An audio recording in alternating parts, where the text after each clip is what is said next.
Yeah, I'm here. We're all here. It's time for Owl Quest, Episode 4, Season 1. The season of Four. grand adventures. Season 6. Six. 6. Hello, everyone. It's Owl Quest. Welcome in. Al, thank you for the raid. And oh wait, no, Germ Dove for the raid. Oh, it was a skip and a jump raid. I just saw the raid, and that was it. Welcome in, Germ Dove and Raiders. 28 minutes ago. Thank you for the raid. Al, It was an early one. thank you for the sub. 30 months, almost a year. Almost. We'll get there. It's close. It's almost. How is everybody? Good. Yeah, everybody doing all right? It's been Sure. it's been a It's been a week. change. I don't You think know. so. I don't think everything looks completely normal to me. Are you Maybe familiar we just with address the elephant in the room right off the top of the episode. the school of I am magic? not an elephant. I'm a barbarian. The ninth school of magic, retconjuration. No, nothing. because you see retcon. And, all right. Anyway, I don't know. I don't know how much we even need to retcon. yeah, it's fine. I think we don't need to address it too much, but obviously, Turtle's no longer playing. But maybe we leave it open to him to come back in the future. So we don't need to kill him off or like write him out or anything. No. We just leave it open-ended. Doesn't need to be overly explained. We've always had a half-orc barbarian with us. Yes, Carla is here now. Carla Strongkick. Oh, do we want to do the thing? I guess we should do the thing. It's Owl Quest, the game where you Oh, the quest. are the quest. Join us tonight as the cat druid. It's Day as Savannah. Good evening. As the as the already featured in a different game, Glane, we have GQ. Contrary to your letter writing campaign, I will not be leaving the party.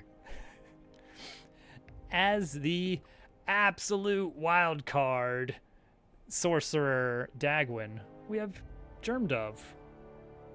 I'm so confused. He was happy. He was really just pleased last time. Joining us as half-orc barbarian Carla Strongkick, we have Hovercat. I've always been here. Yes. And I'll be your bard, Dorian, played by Dobbs. And of course, everyone, give it up for our GM with the mostest. It's Al. It's me. I'm here. Yay, studio applause. His name is Back on to the play box. Quest. It's on the box. It's right there. Top billing. Legally distinct quest. Legally distinct quest. As is kind of becoming our episode tradition, does anybody want to recap what happened last episode? It's my personal goal to pay attention to one of these enough to be able to do it the next week. This is not my week. One of these Okay, days. fair enough.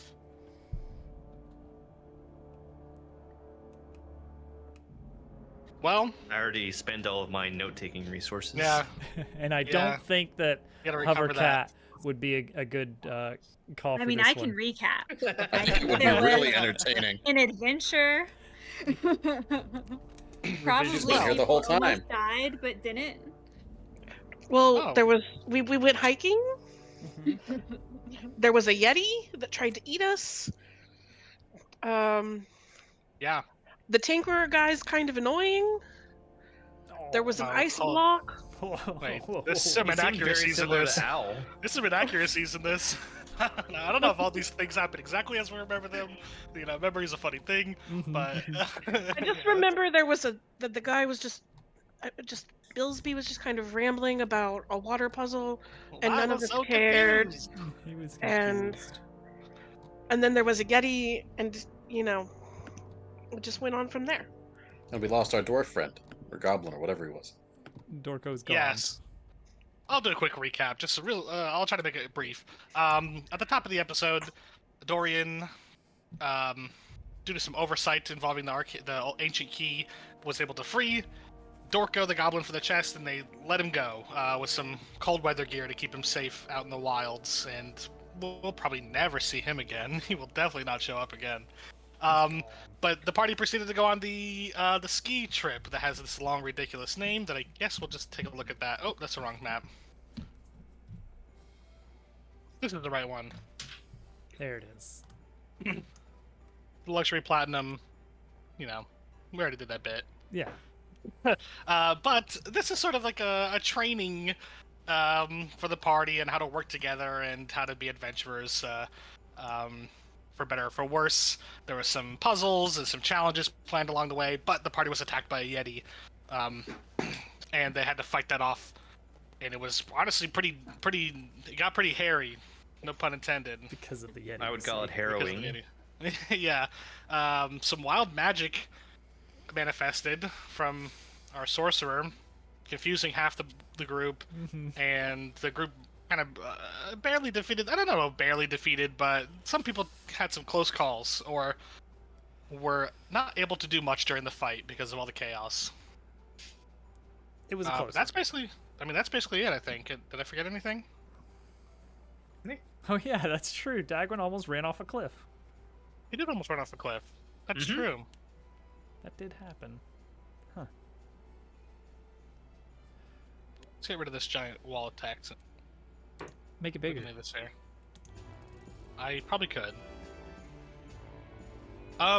So I don't even know. Do we need to go?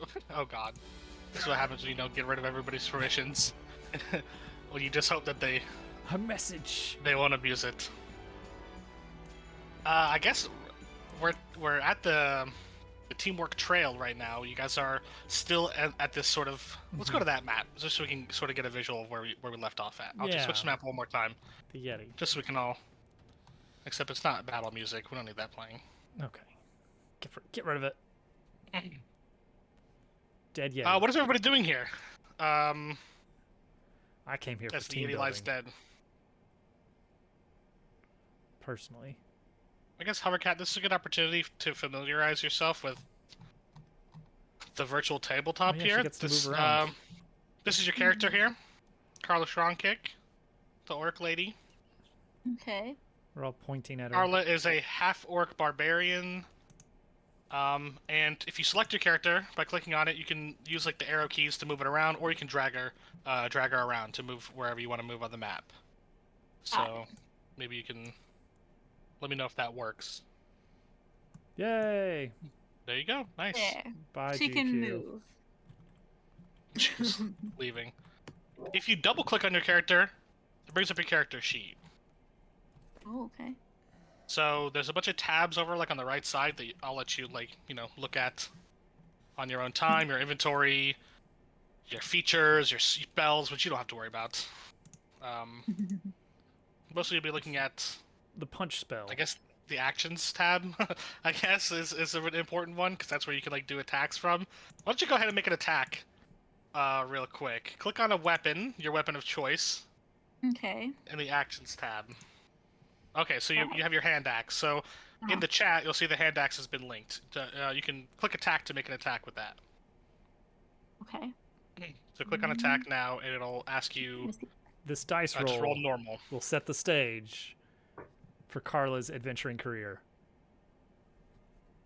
That's pretty decent. All right. Carla sinks a hand axe into a tree deep. Moving myself. So that would be a hit. So in the case of a hit, then you roll your damage. So now you can click damage, and it will automatically roll that damage roll for your weapon. Germ Dove, are you making lines? That's not me. There you go. You pretty much mastered the barbarian. Yeah.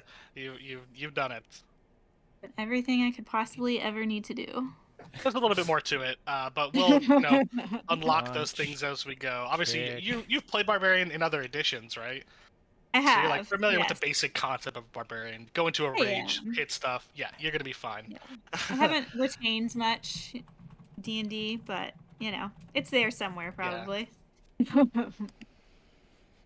Okay, great. Ready. I think that's the fastest tutorial ever. Let's team build. Are you guys ready to go to the top of the slopes? We're going skiing. You asked what we were I'm ready. doing. Yeah. Are you doing something? I'm over. I mean, it was either a snowbank or a bush. I forget. Yeah, but there's I'm like a over big pile of snow there. by where the Yeti came out, just kind of poking around, seeing if there was anything if it was like a nest or if he had stuff or it was just a pile of snow. Go ahead and make an investigation check.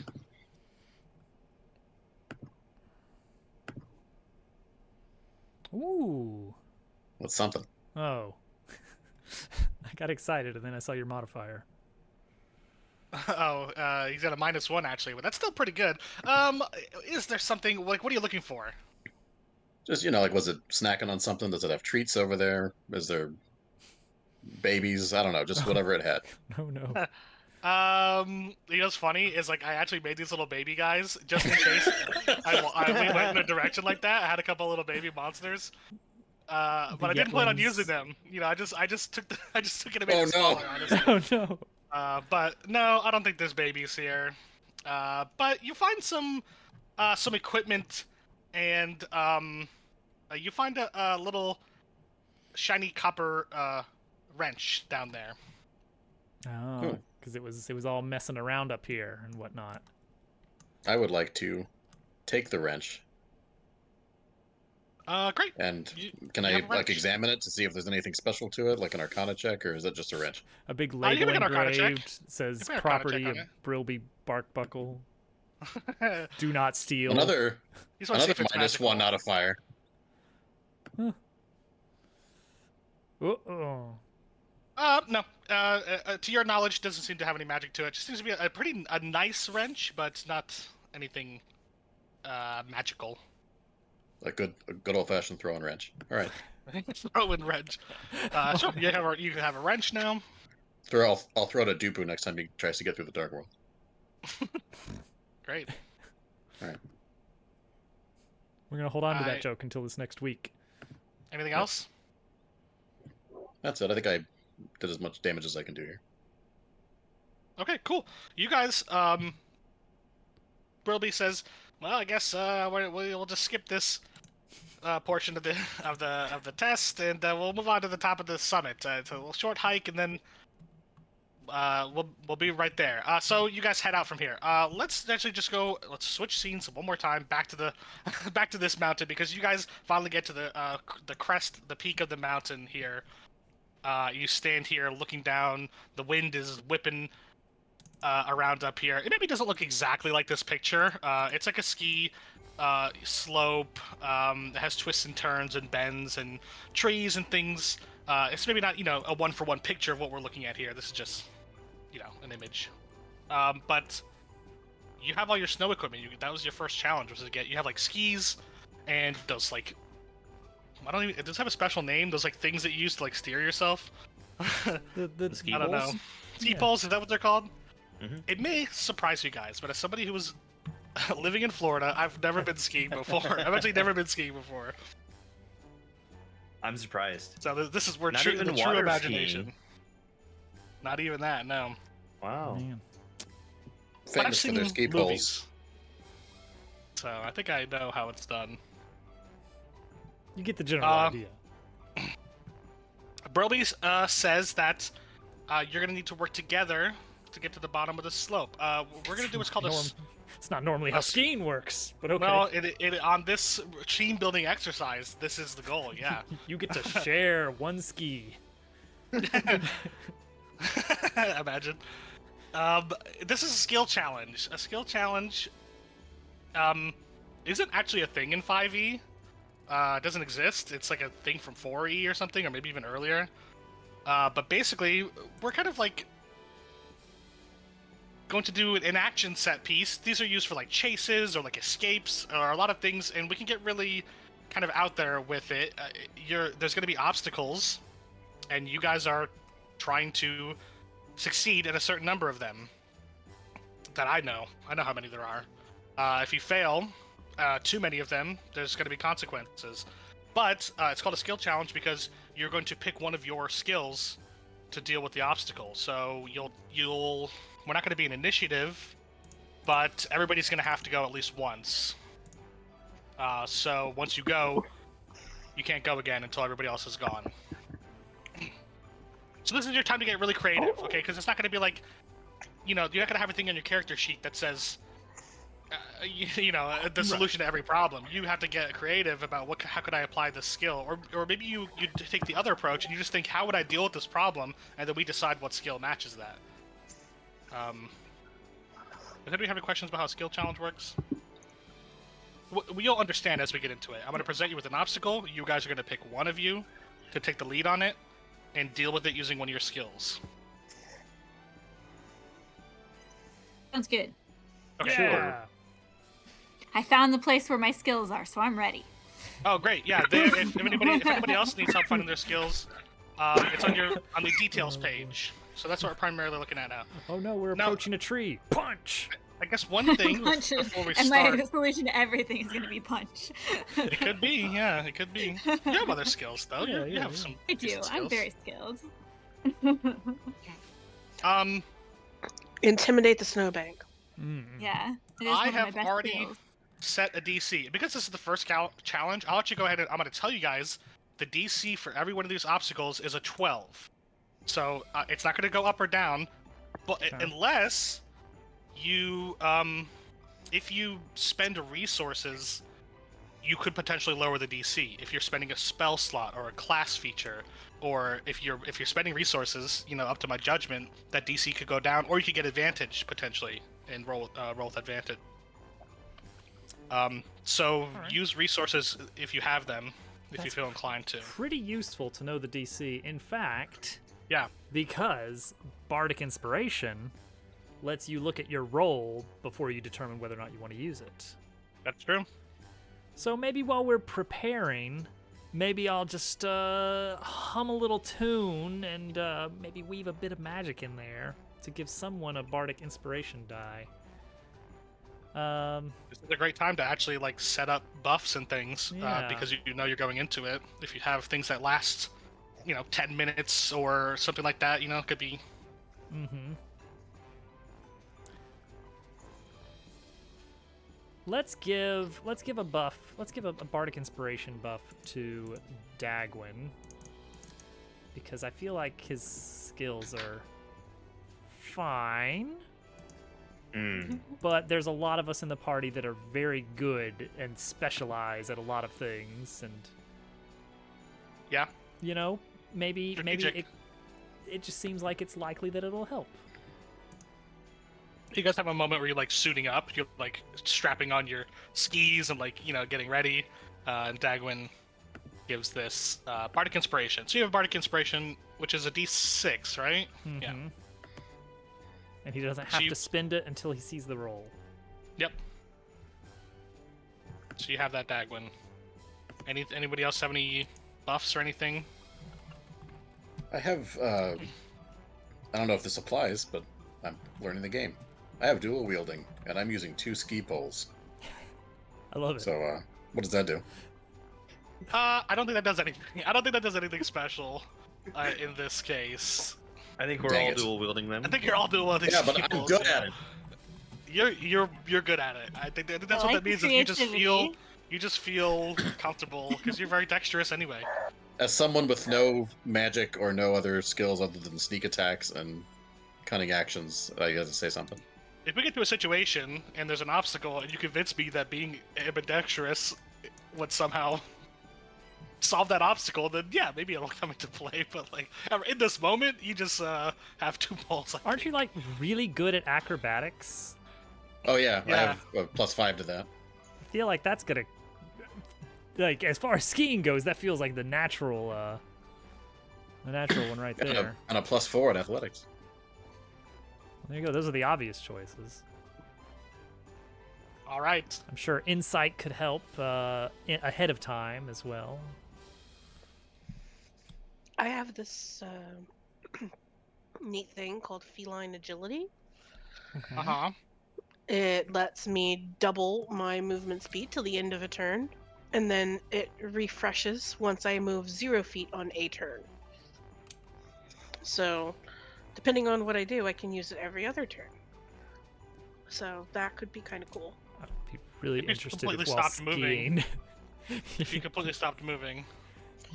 Well, I don't know what these obstacles are and what they Oh, yeah. will require Well, of us. yeah. We might have to stop and go a bit. Maybe, yeah, maybe. This is where my -1 to religion comes in handy. Brilby says, all right, anybody have any questions? So we're just skiing to the bottom, eh? Ski to the bottom all together, and you got to use your teamwork to get down there. Dagwin narrows his eyes. Have you set up any traps for us? He says, all right, see you later. He like presses a button, like rockets come out of his skis. He like rockets down the slope. Yeah, Smoke he's out of bomb. there. Yeah, he's like, just gets out of there. Difficult conversation avoidance. Well, I guess we should get skiing then. All right, so you guys head down. You guys kick off. Snow kicking up behind you. This is freshly snowed on slopes. Fresh powder. Everyone knows. We've all been skiing before. We all know that. That's exactly what you want is fresh powder. We've all been outside. We've all been there. We all know what it's like. I'm from Who- Texas. I totally know what snow is. Who is taking the lead on this? As you guys shoot down these slopes. I would like to try to do something. Hold on, the cat's making a noise. The cat objects to this. Is it Gary? I don't know what she's doing. No, it's not Gary. Plane is distracted. That's where he is. by She's doing something at the discontinuing. window, especially with the blinds. Okay. The first obstacle, as you guys come around a bend, you see that there's you're picking up speed, sliding along, and up ahead you see a very, very large like patch of trees that are branching out across the path, and you're going to have to do something to avoid these big branches that are sticking right out in front of the path. What do you do, Glenn? Since the other guy just left, I would like to use perception to maybe see where the tracks in the snow are, to see the path he took and try to follow Yeah. that safe path. Yeah, Good answer. Good answer. awesome. You can make a Show me perception check. perception. Okay. That's a pass. The DC is 12, right? Just gotta get a So 12. you see, yeah, this guy just came through here. There's tracks, winding left, right, left. You follow the tracks. The rest of the party follows him behind you. It's like a perfect weaving in between the branches. Seems like Brilby maybe knew the path through here, and you follow safely behind him. Took the dev exit. Ah. The GQ I think I'm special. gonna ask you, as GQ navigates through that, who takes the lead of the party yet? You guys all follow GQ through these branches. Some of them are whipping and cracking, but you get through them unharmed. Who takes the lead next? I will. I'll do the. Okay, you go ahead. All right, Day, I think, spoke up first. Well, this isn't a bad one for Day to have spoken up about, because as you come through these trees and loud branches and cracking of things, there's a herd of deer standing right in the path, and they all turn to face you with that deer in the headlights look, just completely frozen, and you know that you're gonna like crash right into them if you don't do something. Oh, D. do Oh, you do? GQ beat me to it. I have these labeled with fun little Is this one oh dear? little things. This one is oh dear. Yeah, there's branching out. There's oh dear. Yeah. Can I cast Fairy Fire on the deer to spook them and get them moving? Yes, I think so. I'm trying to think about just what. I guess that would be an intimidation check, is what you're trying to do then. It sounds like. But since you're using a spell slot, It's kind of. I guess it would be to spook them. So. it's like a bright light. So I think that checks out. That could spook them. So I'll say that if you use this level 1 spell slot. How many spell slots do you have? Did you use any in the last fight? I used a cantrip. The stones one. I think you did healing or something. You didn't do healing? Okay. That's fine. Then this will be a DC 10. No, a level 1 spell. You can roll the advantage Okay. on an intimidation check Good answer. Good answer. to spook these deer. Whoop. Oh, I saw that 20. Oh, nice. 14. That's a success. Yeah. What does it look like as your magic? What does your magic look like? Describe this for us. Because I'm a star druid, it looks like white sparklies that start at the back of the herd and start moving forward across the deer, and that makes like little crackle sounds, like a sparkler. So there are these like little white flashes all around them, and they startle and flee off towards the tree line. Great, yeah. The deer, these startling stars, send them off into the tree line, and you guys go around the path past the deer. That's another success. Doing great so far. Who's gonna be next? Me. Him. Dagwin. As Dagwin pulls up into the lead, eager to show off his teamwork. We have piling up ahead. The snowstorm has created piles of snow, and it's like they're big piles. They're really obscuring your visibility. You don't know if there's exposed rock under there, or you don't know if there's ice or sharp things, trees. Who knows? What do you do? I try to find my own path to try to avoid these, and I'll use the survival skill for that. Okay, survival check to find a path.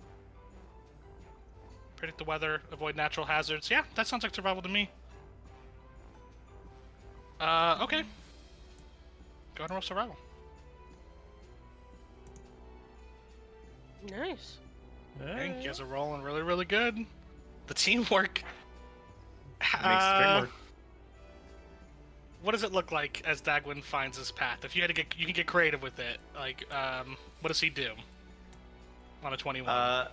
So I realized that we have all these natural snow piles and other things blocking our path, but it turns out there was actually another path that doesn't have to go through it at all, and we just turn in front of it and completely avoid it.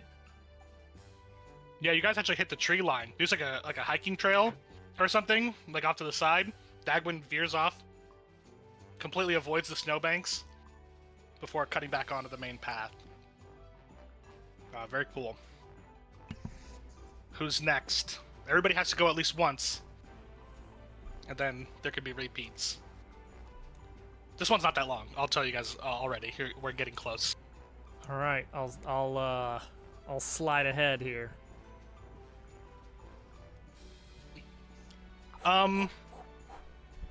Savannah's also going to make a note real quick of where those deer went, because she is aware that her gold is getting a little low, and furs fetch a good price up here.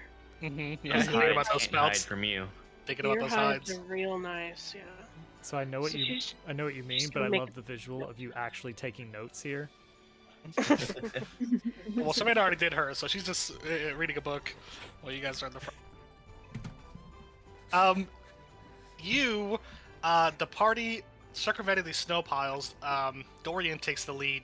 Dorian, you hear, you sense, you kind of probably hear it too, but a shifting in this fresh layer of snow.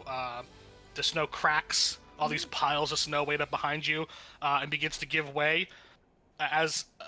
I mean, avalanche is a dramatic word for this, but I mean it's an avalanche. A lot of snow and debris comes tumbling down after the party. Up ahead is a sudden sharp turn in a cliff. What do you do? All right, well, we can't stop now. This is avalanche country. We're gonna have to take this curve. Stay on balance. Everyone follow my lead. That sounds like lean hard. acrobatics All or right. athletics. I've got half proficiency at acrobatics. All right, let's see what we get here. Let's see. Oh! Ooh, 6. 10. That's a There. failure. Uh-oh. You guys take a sharp turn. You don't fall off the cliff, but you do. I think Dorian probably like slams into a rock or a tree or something trying to make this turn. You guys narrowly avoid this avalanche of snow coming as the snow falls off the cliff. But Dorian, you sustain an injury. Do you have any? This is curious though. Do you have any hit die left?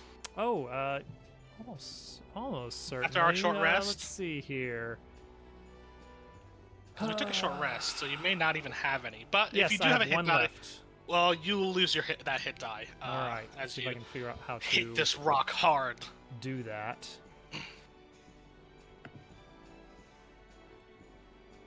I don't see anywhere to actually do that without a short rest. Turn on the edit option in the top left of the character Oh sheet. yeah, Oh, there we go. And Yeah. yep, there it is. so you have no hit dice Change to left. 0. Save changes. I don't know why that happened. It probably rolled it, I Oh, guess. yeah. So it was like, but Okay, you're I was already full at anyway. So. Okay, that's a failure. I think that's Carla, right?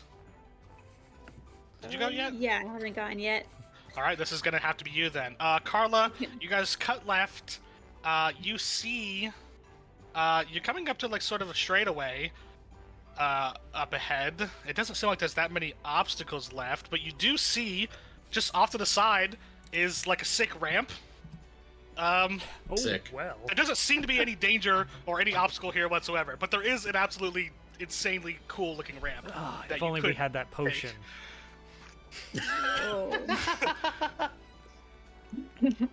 I mean, What I does have Carla do? acrobatics. I could try it anyway, right?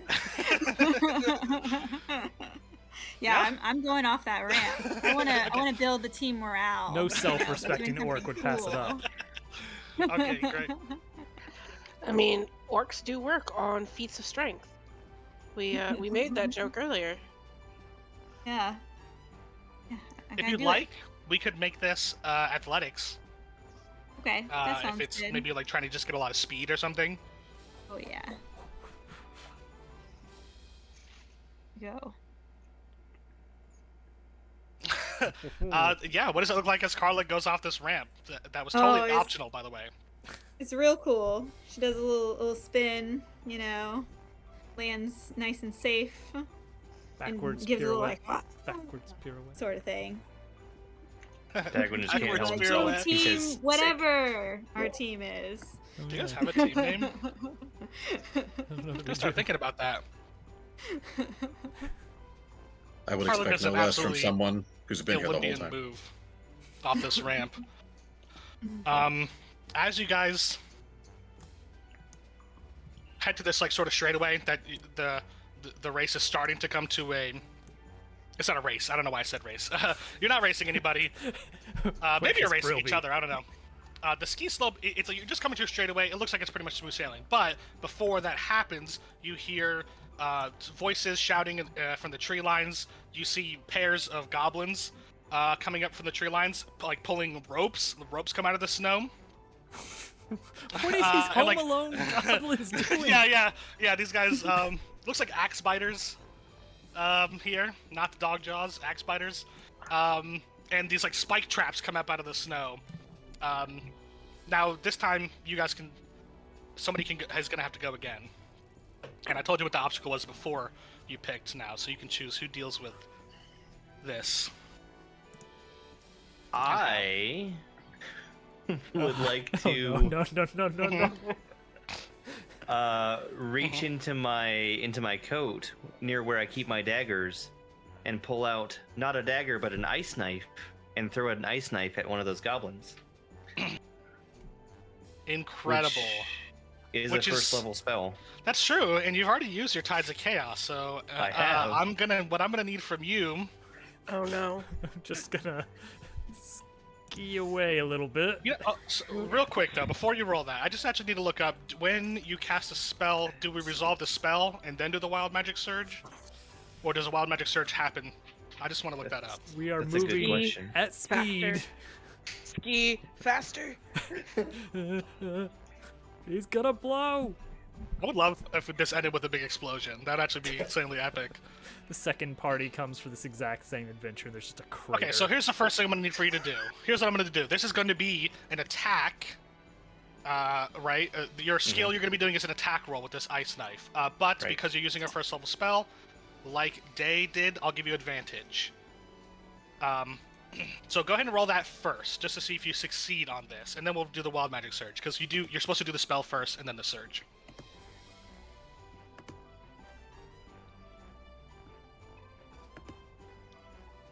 With advantage, you say? Yep, because for this skill challenge, a nat 20. Oh, wow. Incredible. Okay, pause on that for a second. Roll a D100 for me. We'll come back to that nat 20. I hate it. 6. 6. All right. I'm sure I didn't actually have the table pulled up once again. This is funny. Okay, Germdev, roll a D10 for me. Oh no. This is funny? Yes, Is this a it's joke funny. It's a funny one.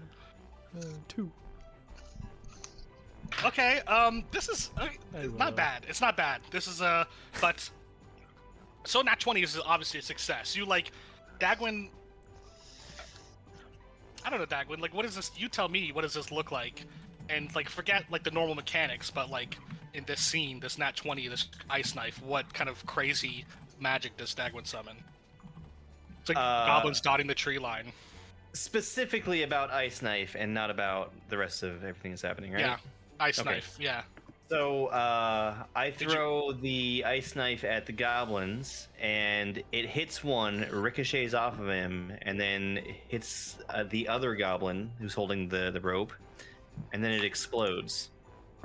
Mm-hmm. Shards ricochet off the trees, pew, pew, pew, pew, pew, pew, hitting a dozen goblins, all fall over. And this power takes a toll on Dagwin, as you guys see. After casting this powerful, some kind of crazy sorcerer magic, he seems a little more weary, a little older, maybe 2 years older, as he ages a little bit. Just drain 2 Oh my years God. from your life. Only 2, luckily. So he aged 2 years. That's what the Wild Magic Surge did. Well, honestly, not. It could have been a lot worse. Good, he's only 27 now. Because I totally have his age recorded. He's not 29? Well, he's 27, I guess. That's gonna be it. I think that's the end of the skill challenge there. You guys succeeded on 5 out of the 6 of them. 6. That's definitely a success. As you guys come to the end of the slope at the bottom of this hill. You see Broby's waiting down here for you.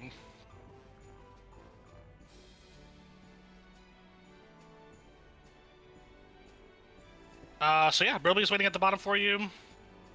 That was a success. All around, I think, except for the one injury. Dorian's kind of the punching bag. You ever noticed that? I crashed against those rocks to cushion everyone with my body. Don't worry, I like I'll that. hold it for you, friends. Teamwork. That's what happened. Yeah, they all hit you one at a time as Yeah. they come down. This way. In whatever order would be the funniest. That's funny. I think from smallest to largest is Yeah. probably the funniest. With a nice stock cat screech sound effect when Savannah swings by. So Broby says, "Well, that's it. That's the summit. How do you feel? Do you feel like more of a team?" I feel 2 years older. Nah, dude, I tell would me feel about like it. more of a team if we had a team name. That's a good point. You're gonna need It a was team embarrassing, name. but I had nothing to yell. All the best teams need a team name. What's our employer's name again? Enterprise Lumber Company. The Team Elk. Doomsters. Oh God.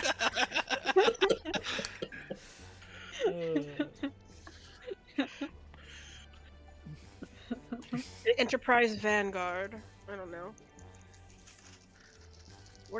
Let's be real. We're all getting paid to be here. You don't have to come up with it right now, but I think that's a good Think idea. about it. We should noodle about it. What team name?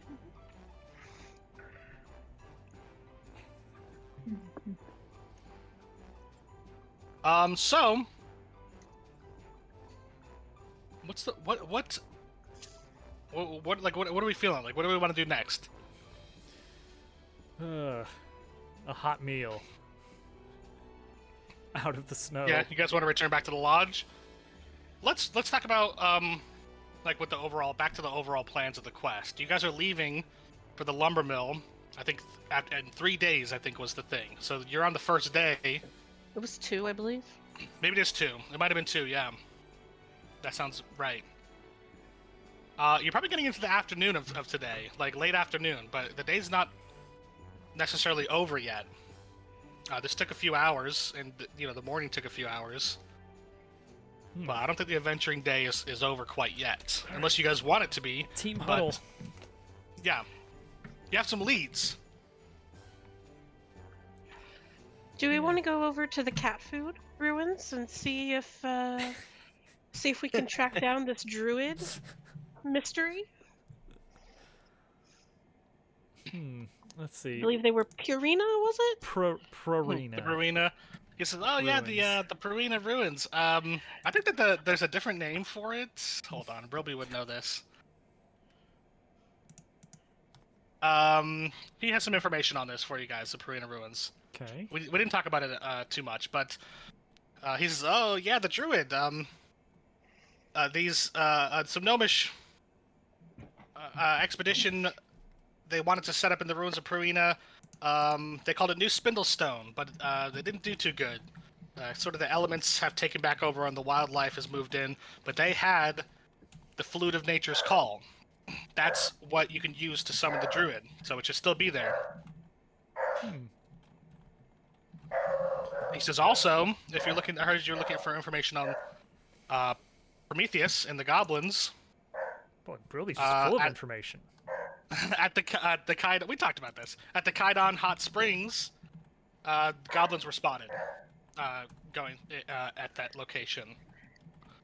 So if you're interested in tracking down some goblins, that's an option as well. By the way, did you know there were goblins with traps on the slope? Was that part of this, or was that extra?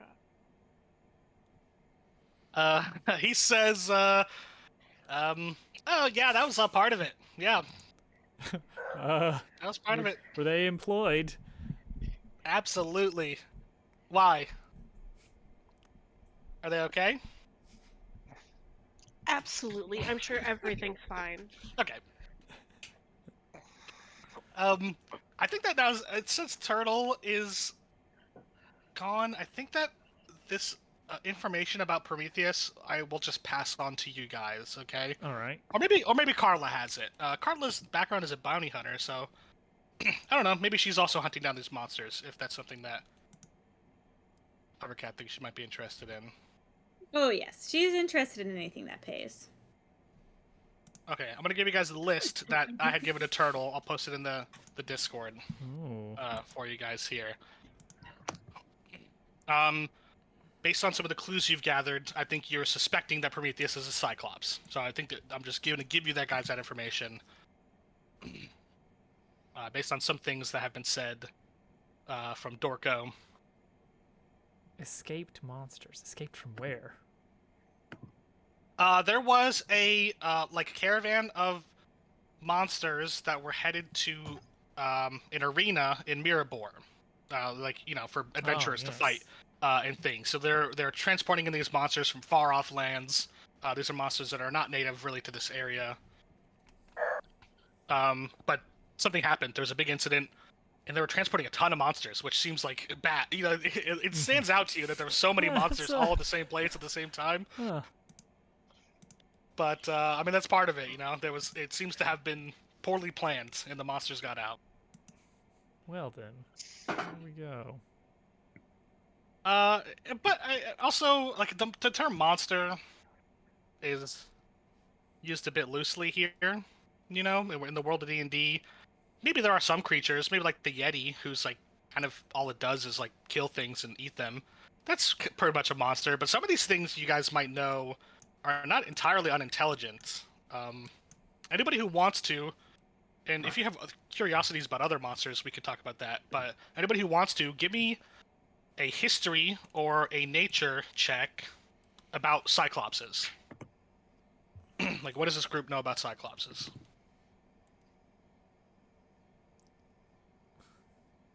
Dagwin, don't forget that you have a inspiration die. Oh, how could I forget? Oh, I don't have a clue. Well, there's that. Hey. Oh. Well, I don't know if anybody else even needs to roll on a nat 20. I may know things. You know everything there is to know, but About honestly, you know everything about Cyclopses. Cyclopses are a giant creature. They stand like 11 to 18 feet tall. They're like 3 times as big as humans or bigger. They're enormous. They're actually a huge creature. This is the type of thing that could like stomp one of you guys and squish you.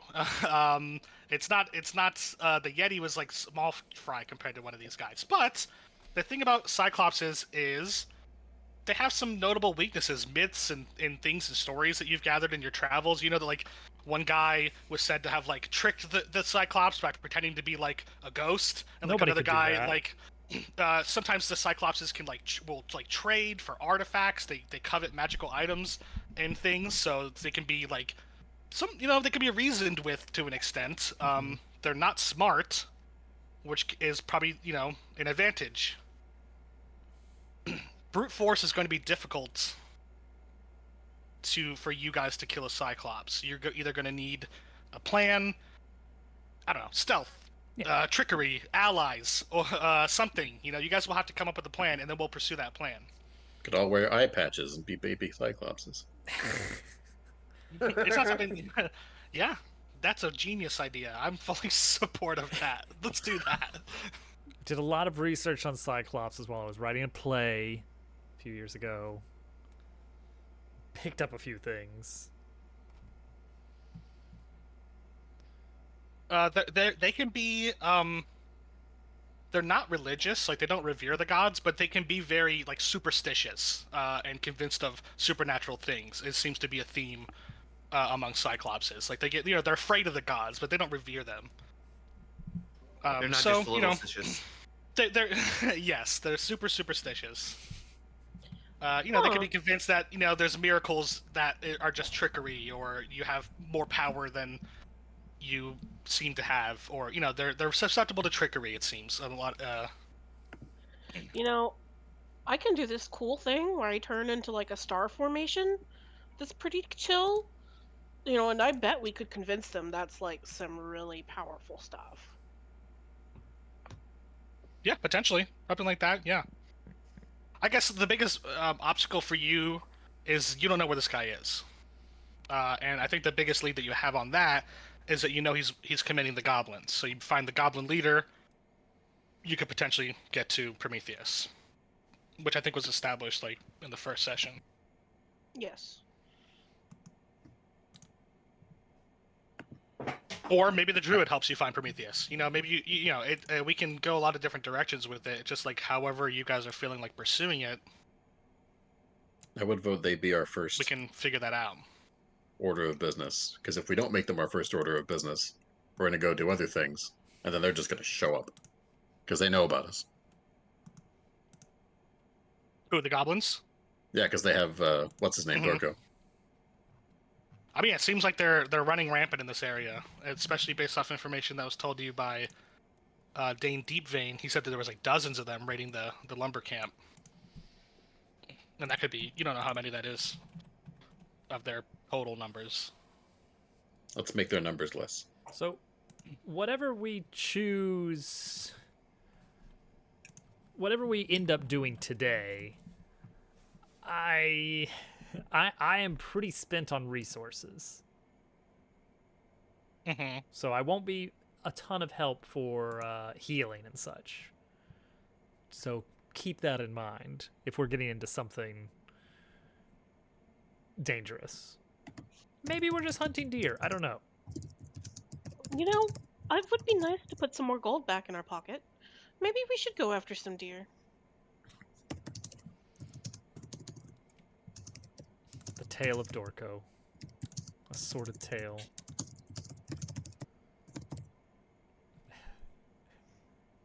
It's a long story. Okay, never mind. It's actually quite a short story. He did. That's it. Why did he do that? Because he tasks me.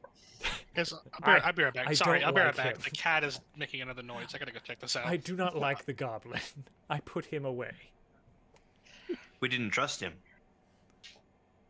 Oh. Yeah, he tried to kill us. He jumped out of our thing. He was stealing our things.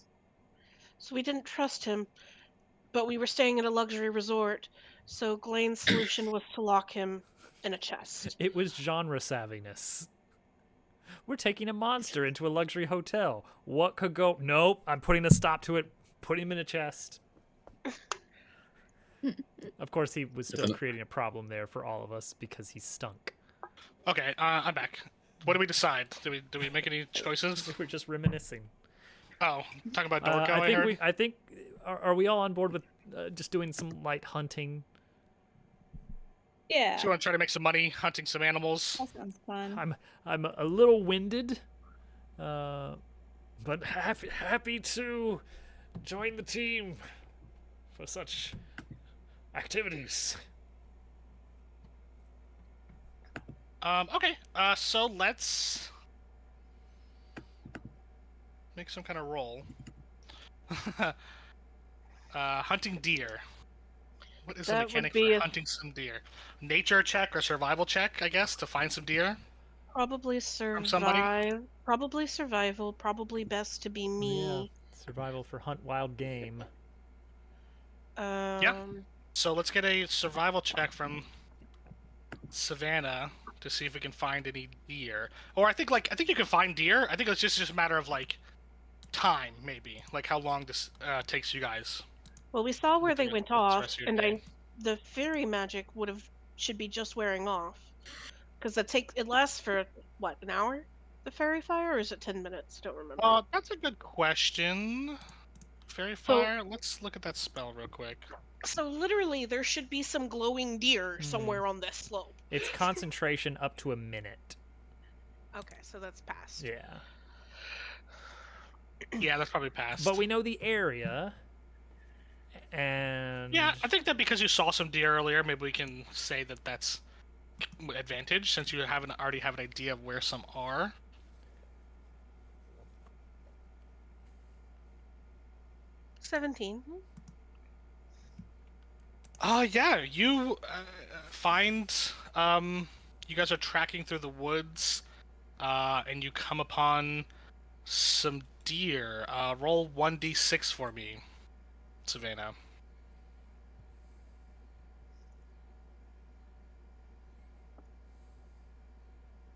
You find a clearing with 5 deer here that are sort of grazing on some, pecking at the grass, trying to get some, at the snow, trying to get some, of the grass that might be left. How do you approach these deer? Does anybody have a bow or I have a javelin. crossbow? I don't think a Shish sling kebab. bullet is particularly appropriate. I've got a short bow. That'd work. I have Ray of Frost. I guess just gonna try to ambush these deer with like a bunch of attacks all at once. That would be very funny. I will mock Is there- one deer. I will not. Okay, there's 5 deer. Well, I do have Um, sneak attack, right? Is that How are we splitting up these technically- attacks? That's a good Can I question. try to like because, knock you know, out one deer- that the other deer aren't looking at, so that it just kind of falls quietly? And It's gonna the need a others don't stealth run? check, but yeah, you can definitely try to stealth up on these deer. If anybody wants to approach these deer sneakily, I think everybody who's getting involved in this is gonna need to make a stealth check. It's a lot of stealth.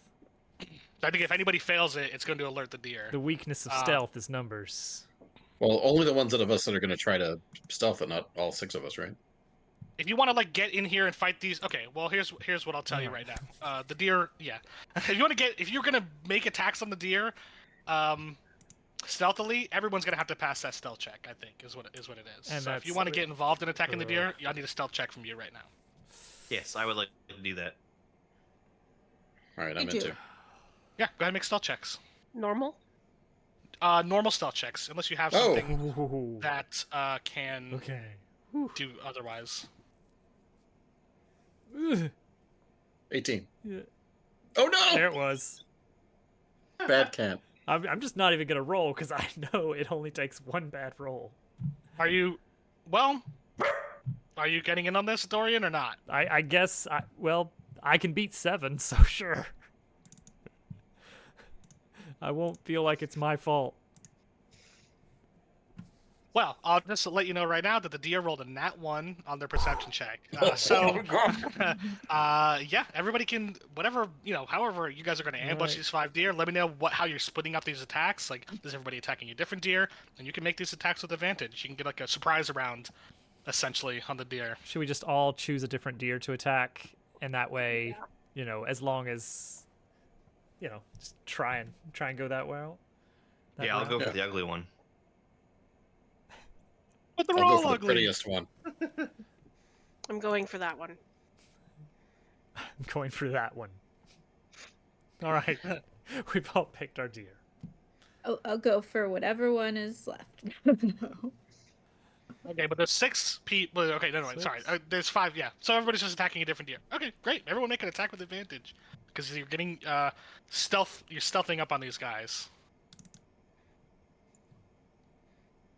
Wait, how do I pick my Whatever bow? weapon. Yeah, click Yeah. your bow. Attack. Oh, Advantage. So Oh, come on. you click the weapon, and then in the chat you got to click like attack gotcha, or gotcha. whatever. Yeah. Oh, so yeah, that's It's right. a little bit Okay. weird. I think there's a mod that can Okay. fix that, but I'm just gonna There we delete some of these extra ones so I can see what everybody rolled. Jeez. Well, so I don't have any ranged weapons really that I'm gonna part with. Okay, in so you're this just gonna game. try to shout these I'm deer just to gonna death. shout at one of the deer. Okay, so it's gonna make a wisdom saving throw. DC 13. He rolled a nat 20. He rolled a nat 20. That's too funny. I did Is there anything a very about- bad insult. It did You not guys are work. sneaking up on it. Is there a thing about surprise rounds and having disadvantage on saving throws? Is that a thing? Yeah, I don't know. I don't get advantage on the. No. it's Okay, just no, a- I don't think so. I don't think yeah. it gets disadvantage on that. No. So who rolled? Did everybody make an attack roll? I haven't yet. I'm still trying to figure out something. Okay. What are you trying to do? Maybe I can help you out. I'm trying to figure out if I have any spells left. I do not. Except for shouting. Think I have one first level spell left? No. That You still have shouldn't be a all thing. of your. Still have your starry form stuff. If you wanted to do one of those. on a deer. Oh dear. I mean, I don't know. It sounds like you guys are trying to go to bed soon. So I mean, you know, if you have things that you want to use. Meh. Let's just do that. 6. So I don't know what the DC or what You the have armor class of a deer is. I'm about to tell you, but you have advantage on that attack. So you gotta Oh. roll one more time because you guys snuck up on them. Advantage. Did you roll with advantage, Glenn? Oh, that's much better. I think so. So what was your roll? It says I rolled a 12. Okay, you got a 12. Who? Okay, let me just do it this way. Who rolled above a 13? Me. Roll damage for your attack if you got above a 13. so there You was just picked whatever number I said, and then you went one more up. There was a crit AC somewhere of a up there. deer, bro. Javelin crit. Savannah, yours is dead. Dagwin, yours is mortally injured but not dead, and runs off. Dorian, you shout at yours. It spooks, runs off into the woods. He just runs off into the woods, perplexed. Your arrow misses. The deer bolts, and I think we're just waiting on to see damage from Carla. 5 damage kills a deer. So there's 2 dead deer, one with a javelin, and one. Savannah just runs up here and chops this thing with a scimitar, I guess. Well, you know, I have that cat feature, so I can just run up and like slit its throat because Yeah, druid, I'm used to this. yeah, you move lightning quick. So 3 of these deer get away, but you do kill 2 of these deer. I would like to mention something that having successfully hit that deer with a ray of frost, it does move slower now. Yeah, we need to just track that down because you said it was mortally injured, and it would be very poor form to leave a mortally injured animal. It's very wounded. It lowers it by how much? 10 feet until the start of my next turn. So instead of moving 30, it only moved 20. Well, you might think that, but a deer has a movement speed of 50 feet. A deer is actually a very fast creature. So it goes on to 40. Okay. It's certainly going to take a dash action. So I'll say this. It's 80 feet away from you if you want to try to do something again.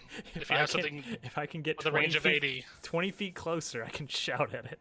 Okay, I guess, I was kind of trying to avoid this, but I guess everybody... Oh, no.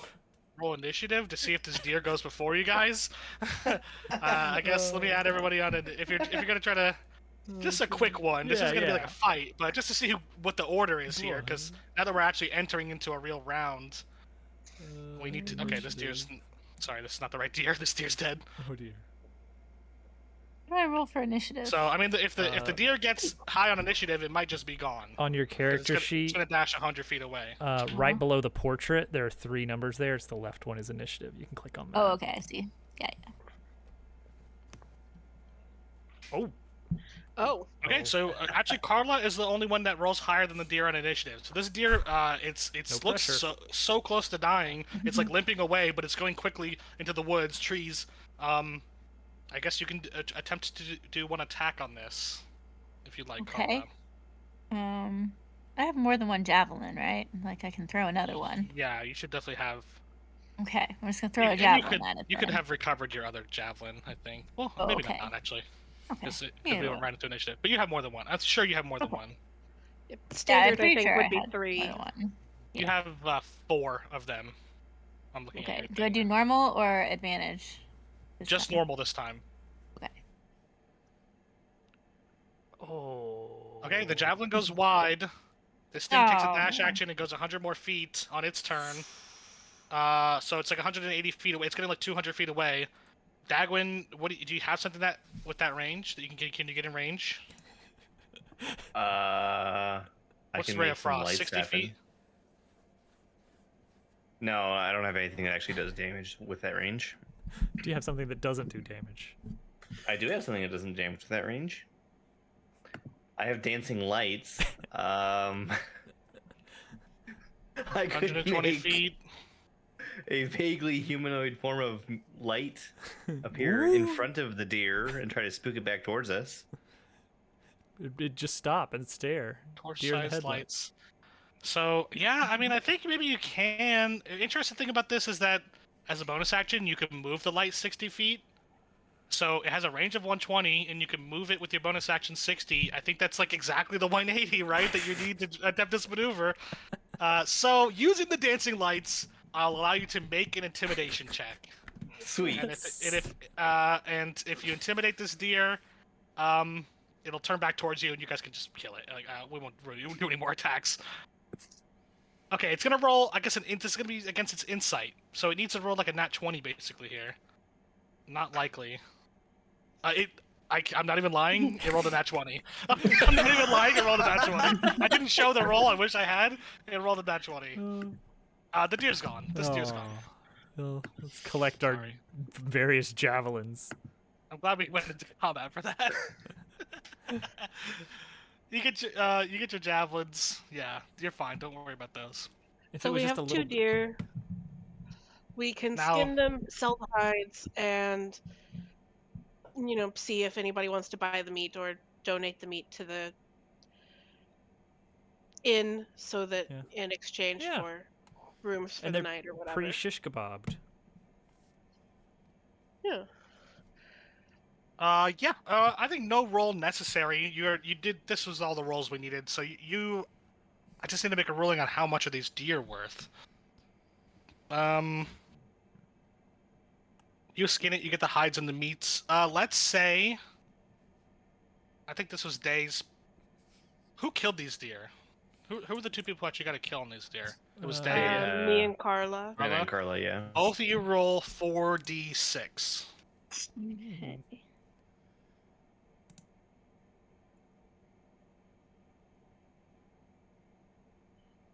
Wait, no, I think I did that wrong. Hold /R. Oh, you can also use the Okay. dice roller to like click the d6 4 times. That'll work too. on. Oh, okay. Because you can like add them up and then click roll. But also /roll will work too, I think. All right. Yeah. So both of these are worth that much gold. As you skin them, get the hides and the meat, you could sell them for 12 and 11 gold respectively. It's respectable. Not bad at all. Yeah, for a couple of deer. 23 gold. I would like to wonder aloud for the party where our payment was for that skiing trip. Oh yeah, there is payment. I don't know what happened to Broby. I totally forgot about him. He should have gave you the payment. You guys, hold on. Let me look at how much you guys were supposed to earn for that, because you succeeded, which means you got a bonus. We didn't get any money taken away from us for killing the goblins, did we? If They anything, don't we need to saved know them about money. that. We got paid before he found out about that. No, we didn't get any money Besides, it taken out. was there was no trace of what had happened to them because it all melted. So in addition The to ice that bullets. money, you all get 15 gold Ooh. from the ski trip as your per diem. I don't know. You guys get some money from the company for completing your training. So did we sell the meat and fur? Yeah.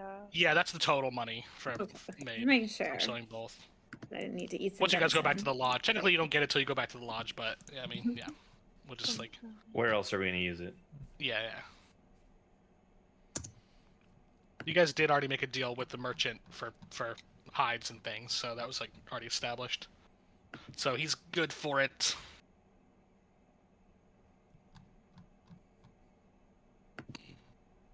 Do we head back to the lodge, you think? Probably. I would want to head back to the lodge. Yeah. Let's go back to the lodge. Back to the lodge. Ah.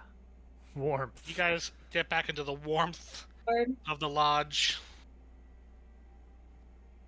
What do we do here? It's starting to get late into the night. This hunting trip took more hours out of the day. The sun is coming down. It's things are starting to settle down here. Hmm. Where's Savannah? She's Where's outside for Savannah? some reason. Oh, because you guys were doing something with Yeah, Dorko out there. Some We were Dorko stuff saying out our there. goodbyes to Dorko. I am hungry, so I'm going to go in here to the place where we eat food. Sounds like a brilliant idea. Sure. And hopefully, we don't get kicked out or thrown out because of all of the shenanigans that happened this morning. There were some shenanigans. The less said, the better. Speaking of shenanigans, as you guys head in here and head to find yourself a table, you pass by Glenn. As you pass by the nobles, people are probably in different places. They're probably not all just sitting in the spot you left them. Maybe they're also maybe they're also in here eating dinner. Let's say maybe everybody's sort of gathering into the tavern. So we'll move some characters into the tavern. You see a little vial of a potion sticking out of his pocket. No, no. Off of Joffrey That- Colnelli. The backflip potion? Yeah, the backflip potion. He said that for a while. Yeah, it looks like he didn't drink it. It's like a weird drink. Some weird drink his son brought him. You just noticed that as you're on your way Yeah, to just to, throwing that out there. Nothing weird about that. You guys stop by and like trade your furs in, so you get paid for that. You served a nice hot meal, some sausages maybe, and fresh baked bread, a stew, something warm, maybe something like that. Yes. Some good Guys old gather around fashioned the goblin table. cooking.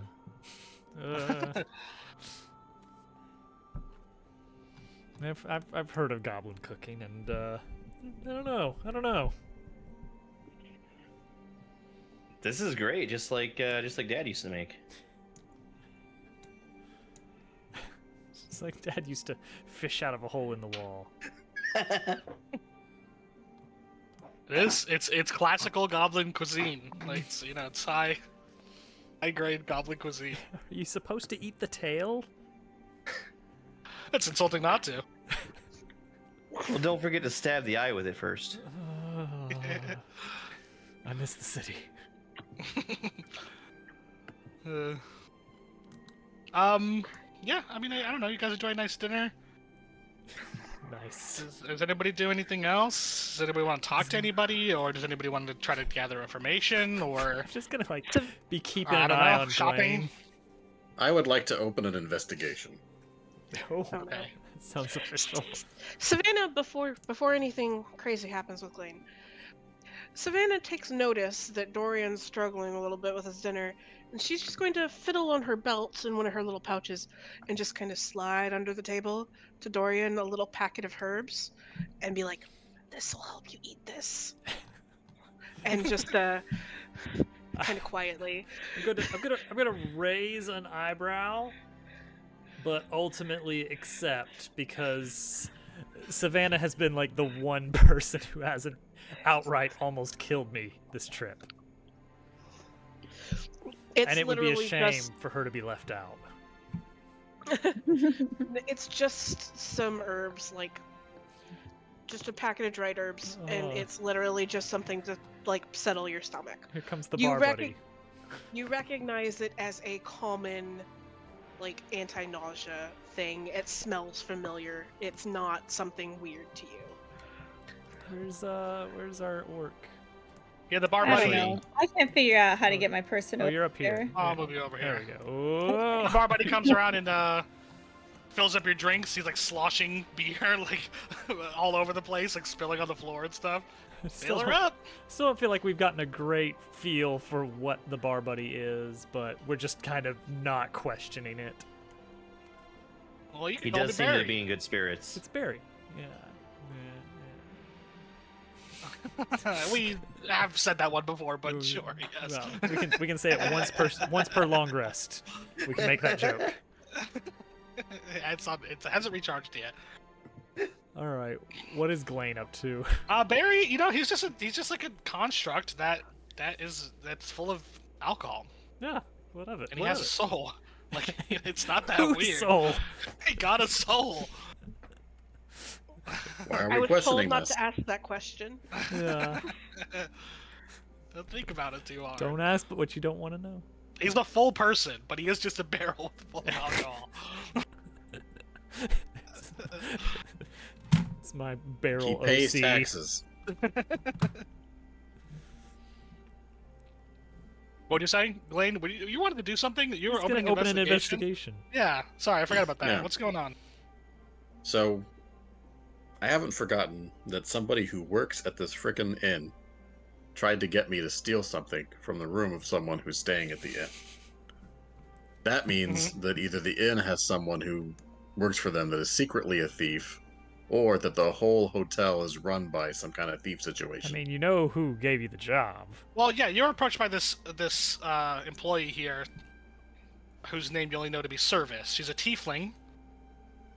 If nobody knows what a tiefling is, they're humanoids that have devilish ancestry, so they take on devilish features, but they're people, just like anybody else. Mm-hmm. They're not demons.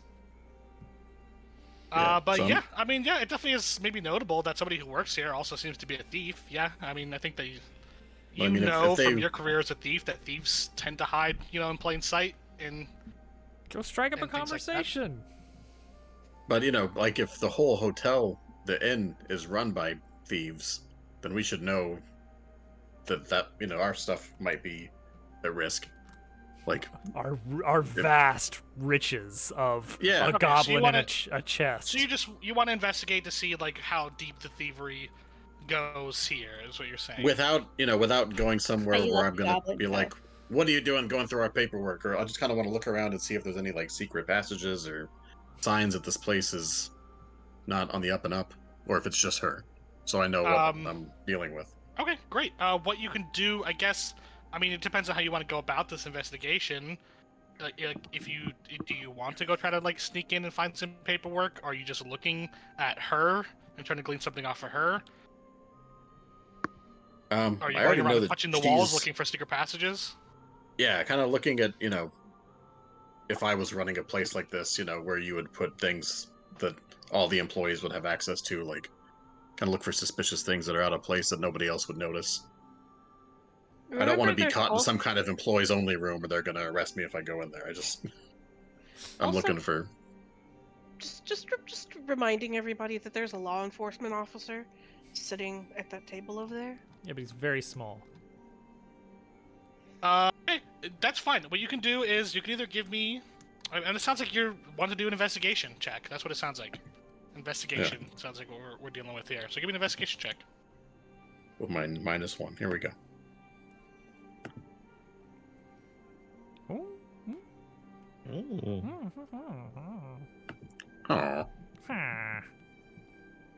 Oh. Glane sort of excuses himself, and he's just takes a casual walk around the place. Nothing suspicious. What keeping about his our eyes team out. building? Did he tell no one he was doing this?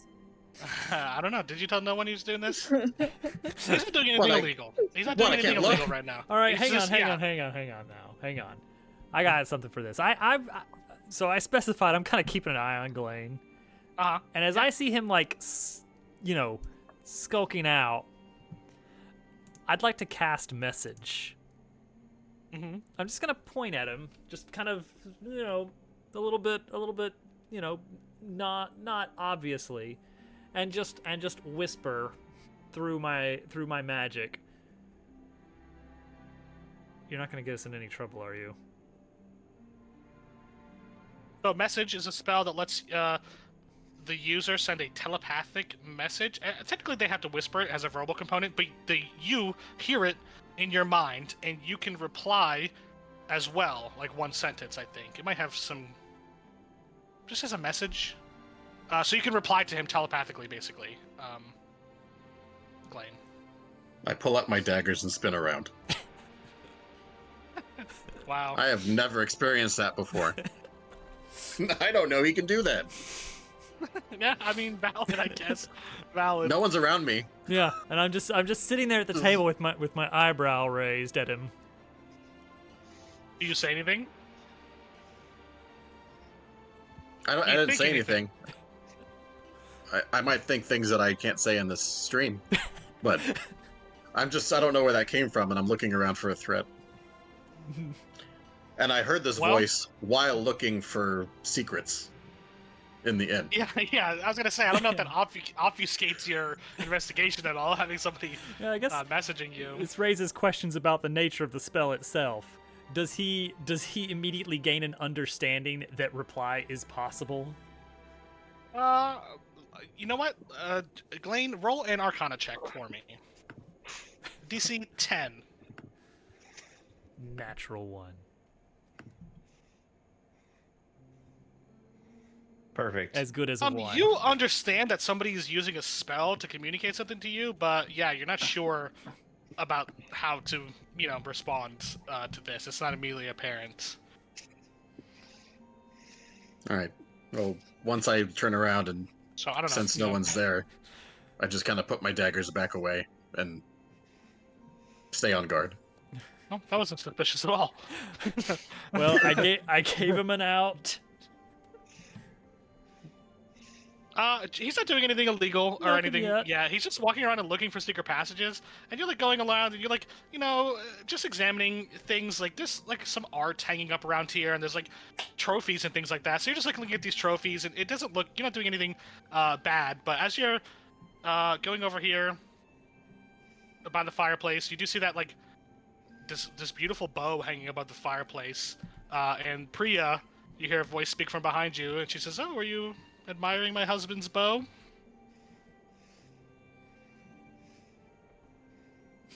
You don't see any sign of it. You don't see any sign of secret passages on a 17. You see that there's a basement. There seems to be some rooms that you're not allowed access into, but Yeah. you don't see anything. Like there's not an intricate network of thievery around here. Okay. It seems. That you notice. Not that you notice. Yeah. Yeah, with my 18. Not that I noticed.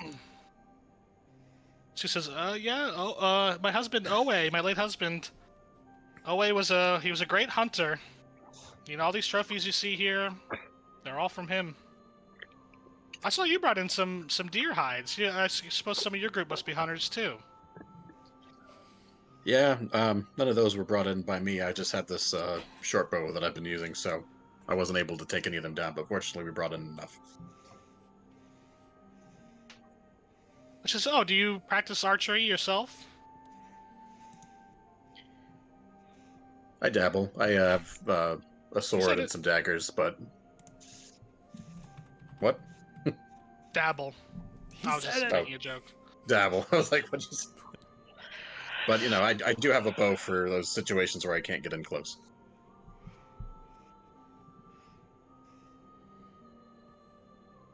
She sort of nods and just looks solemnly at the fireplace. Glenn, go ahead and roll me a just flat charisma check. Oh no. Natural one. Riz check. Trips over his shoelaces. It's pronounced bow. Wait, charisma's one of these things over here. It's Wait, actually an ability check. Yeah, just so not a saving throw, just a check. Oh. So you have a +1 to this. Where is that? Never find these special ones. Up at the top, towards the right, it should be CHA. I guess. Oh, if you have to click on the CHA, you can't just click on the... Go ahead and just roll the saving throw. It's the same modifier, so you can just roll the saving throw too. Oh no, I actually found it. You see she walks over and she takes the bow off the wall. She says, I think that with you adventurers coming here, I think that he would have been happy to see this used instead of hanging on a wall. And she hands you this bow. She says, I hope that you can do something to make it safer around here. I take it in my hand. Are you sure about this? She says, yes, Hello, of gift course. No, she takes it back. Hey. And now, this- don't you feel like an ass? This You see this sweet old lady gives you her husband's bow. It's haunted. There's let me remember what the name of this item is. It should be already pre-made. It's the bow it's of the damned. It's nothing too crazy. This bow does an extra d6 damage versus animals and beasts. Oh. I appreciate it. I Would've hope been that useful. yeah, it would have been nice 10 minutes Would've ago. been- yeah. Oh. Well, you guys brought in some animals, so Yeah, that caught her yeah. eye, I think. I I'll hope have to to give find this it. I'll bow hide it some in after the more- session. Some more adventuring days ahead of it. Yeah. She sort of lays an arm on your arm, and there's an old lady hand. Thank you. I feel safer already. Aw, pat. She says, "I hope you find your cat. I heard you were missing your pet. Oh, that's terrible." Oh, you heard about Gary? Yes, of course, I overheard. I'm so sorry.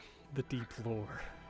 I'd like to hand one of my little pamphlets so she has a visual of what Gary looks like. Have you seen Yeah, me? missing cat. Have you seen me? I think you've already given me enough, but if you see him, I'd love to hear about it. She takes it, yeah, and she goes and hangs it up behind her desk at the front desk. My leads on Gary have gone up 300% after stepping into this part of the world. I'm just saying. 4 seasons of nothing. Anyway.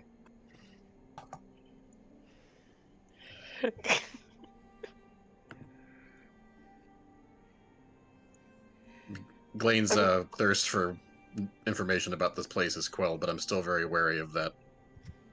It doesn't Girl over seem there. to you. Make an insight check with advantage as you have this moment with the owner of the lodge. Insight, there it is. It's one of my regular things. 6. Did you say with advantage? Yeah, with advantage. Oh, so just roll one more. One more. Well, 4. I tried. This old lady seems kind of gullible. Probably could get away with a lot of crimes around her. Sounds like it's crime Oh, time. so she's just not very good at this. Like, she employs that person because she doesn't know any better. Yeah, I think you get that vibe that she's easily taken advantage of, maybe. Because she's gave this bow away to you, so yeah, maybe, I don't know what that tells you about service, but, I think about Priya, you just see a very sweet old lady who wants to see the best in people. No. Okay. As my last thing I want to do before I hand the baton off to somebody else to act, I just want to... Which room is ours? Can we see our room? The one No, that your we room sleep isn't in? on the map. You guys' rooms are upstairs, so just, up the Okay. stairs, there's, hallways of rooms, and then there's, a third story as well with some more rooms. I'd like to go in the room that I sleep in. Actually, I'd like to go through the rooms that we all sleep in. And just make sure that the windows are firmly locked, because a thief works here, and a goblin knows where we sleep. Sure. And I just want to make sure those are battened down. He only knows the part of the room that's inside of the chest, for what it's worth. Blaine uses some of his thief skills to secure things rather than break into them for once. Yeah. Make sure that somebody with my abilities wouldn't have a easy time getting it. That's that for teamwork. He's a team Yeah. player. He won't tell you, Not- but he's doing I teamwork. gotta tell you about it, yeah. Not just my room, all of our rooms. So to get Are to you going those to rooms, come you got to after break the into it keys? first. The windows, not the doors. Does anybody else do anything here in the lodge?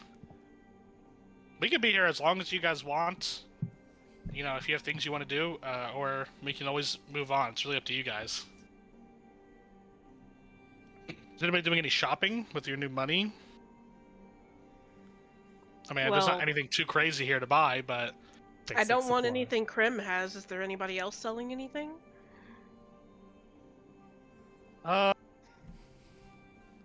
Dugan, but he told you he's not ready to sell things yet.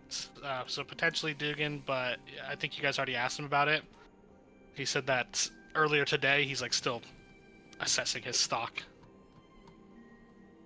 Okay. So he might have some things available for you later. But no, still not yet. Does anybody Why, want you to don't- play some dice games? But the bartender here actually No offers recursing. a couple of games. Yeah. We whip up some Britta character here. sheets and Except maybe Dane and these guys are playing some dice games. I do have a couple of dice games, or you guys could just do role play it out. I've heard If you want to Carla gamble, is very skilled at dice games. Maybe she could take him to the cleaners. I have a dice set. Yeah. Well, here's the two games I have available if you want to play them. One is basically blackjack. Essentially with dice, you're rolling d10s, rolling 2 d10s, trying to get to 21. Ones count as 1 and 11. And the other one is just a 50-50 chance to double or nothing your money. Well, does anyone want to play? Savannah just kind of nudges Dorian. She's like, "Are you actually that bad at the piano?" Oh, yeah, from before. Not my best performance, I'll admit. Well, I play the pipes. I was wondering if maybe you wanted to give it another go. See if, I have this little bowl I keep with me. Maybe one of those deep-pocketed nobles over there would spare us a few coins for some music. Yeah. Dagwin is always ready to roll the dice. Maybe Dag and Carla will dice it up with them. I'd be willing to at least try to reclaim some goodwill around here after this morning's events. She's like, "I think I'm going to go maybe set a chair next to the piano and see if perhaps that rug looks comfy. Maybe we'll just see if Because she's a cat, you see. we can't perhaps charm a few coins our way."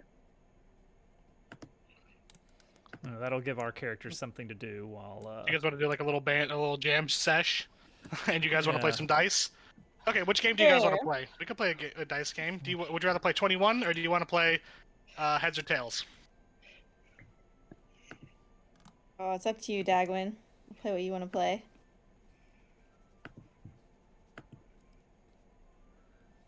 Yeah, maybe if you guys are starting a game, maybe some of these neighboring NPCs might. I mean, double or nothing sounds pretty good. I'd probably like to gamble at least 6 coins. 6. Don't go for gold right off the bat. Well, double or nothing. It's very simple. Honestly, we can do it with any die you want. You're gonna call evens or odds, and then you're gonna roll a dice. And if it lands on the one you call, you double your money. However, you have to start with 1 gold. Okay. I'll start with 1 gold. You said I could use any die? Yeah. Okay, I'll call God. odds. Oh God, he's gonna do something awful.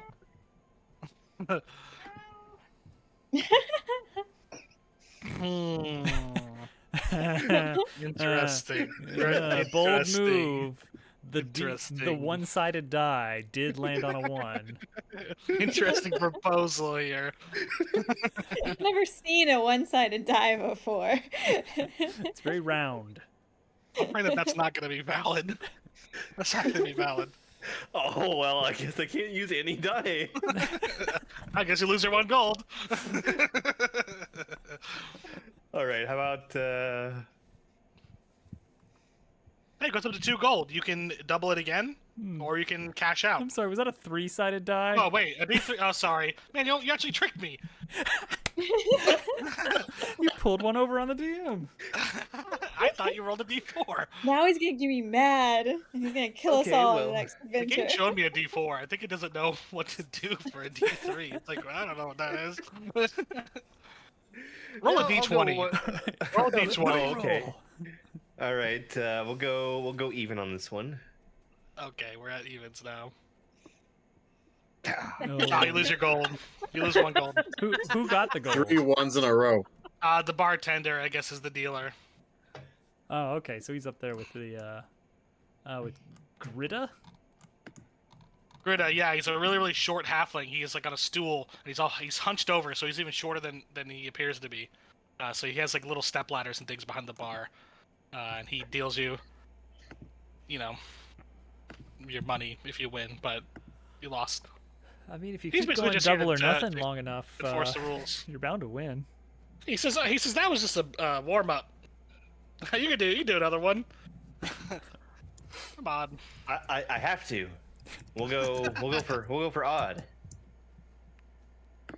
All right, up to 2 gold. You can try to double, or you can cash out too. More. Oh no. Uh-oh. Even. All right, you lose your 2 gold. You're down. You lose 2 gold. You have to pay out that money. Okay. That's the risk. I'll That's put the dice away. So Dagwin walks away with -3 gold. -3. Yeah, because you lost 1 and then you lost 2. Is that how that works? That's how it works. Yeah. Okay. Otherwise, you're only ever risking 1 gold, and that kind of like makes the game free. Yeah. It's true. There's got to be some kind of risk.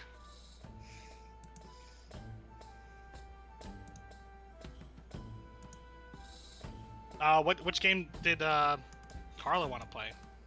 Does she want to try that same game? Sure, why not? Okay. Roll. Tell me if you're rolling for evens or odds, and then roll a d20. Okay, I will roll for odds.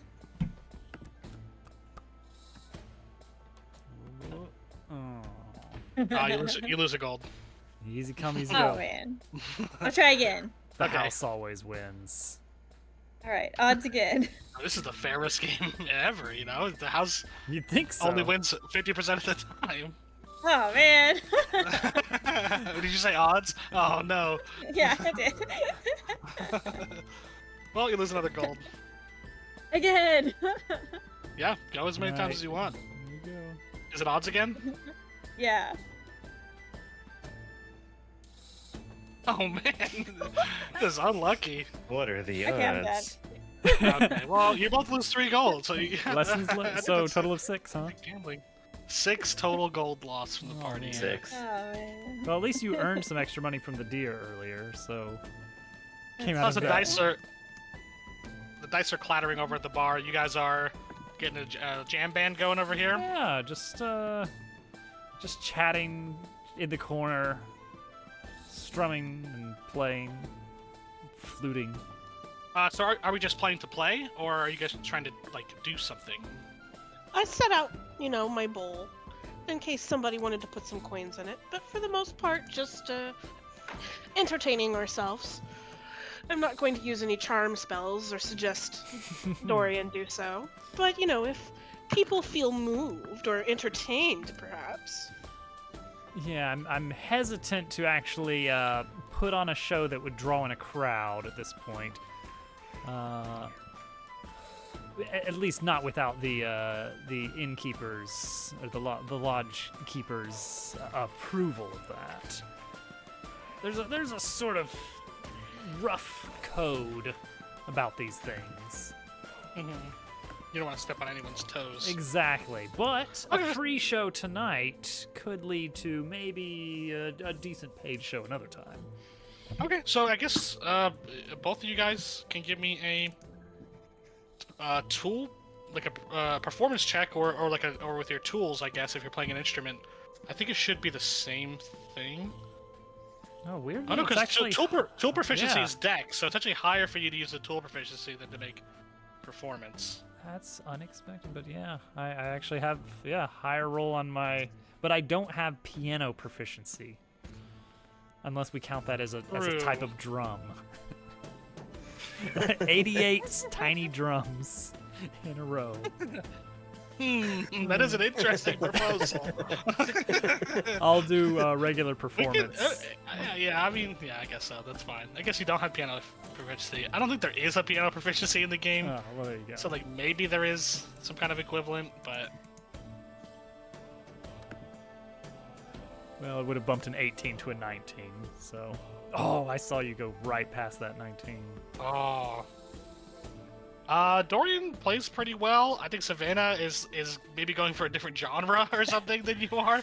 I think it's you're not meshing well. I can't keep up with Dorian. I get a little just carried great. away. a little bit faster. Yeah, he's classically trained. Yeah. Yes. He's I'm like playing used some like to- Beethoven sonata over there, and you're just like, whoo, whoo, on your pan.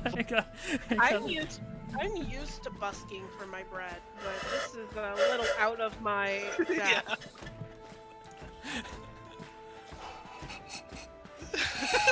This breathy, very breathy pan flute. It's the I- weather. I quickly realize I'm a little out of my depth. But it goes well, I think. I don't think that like,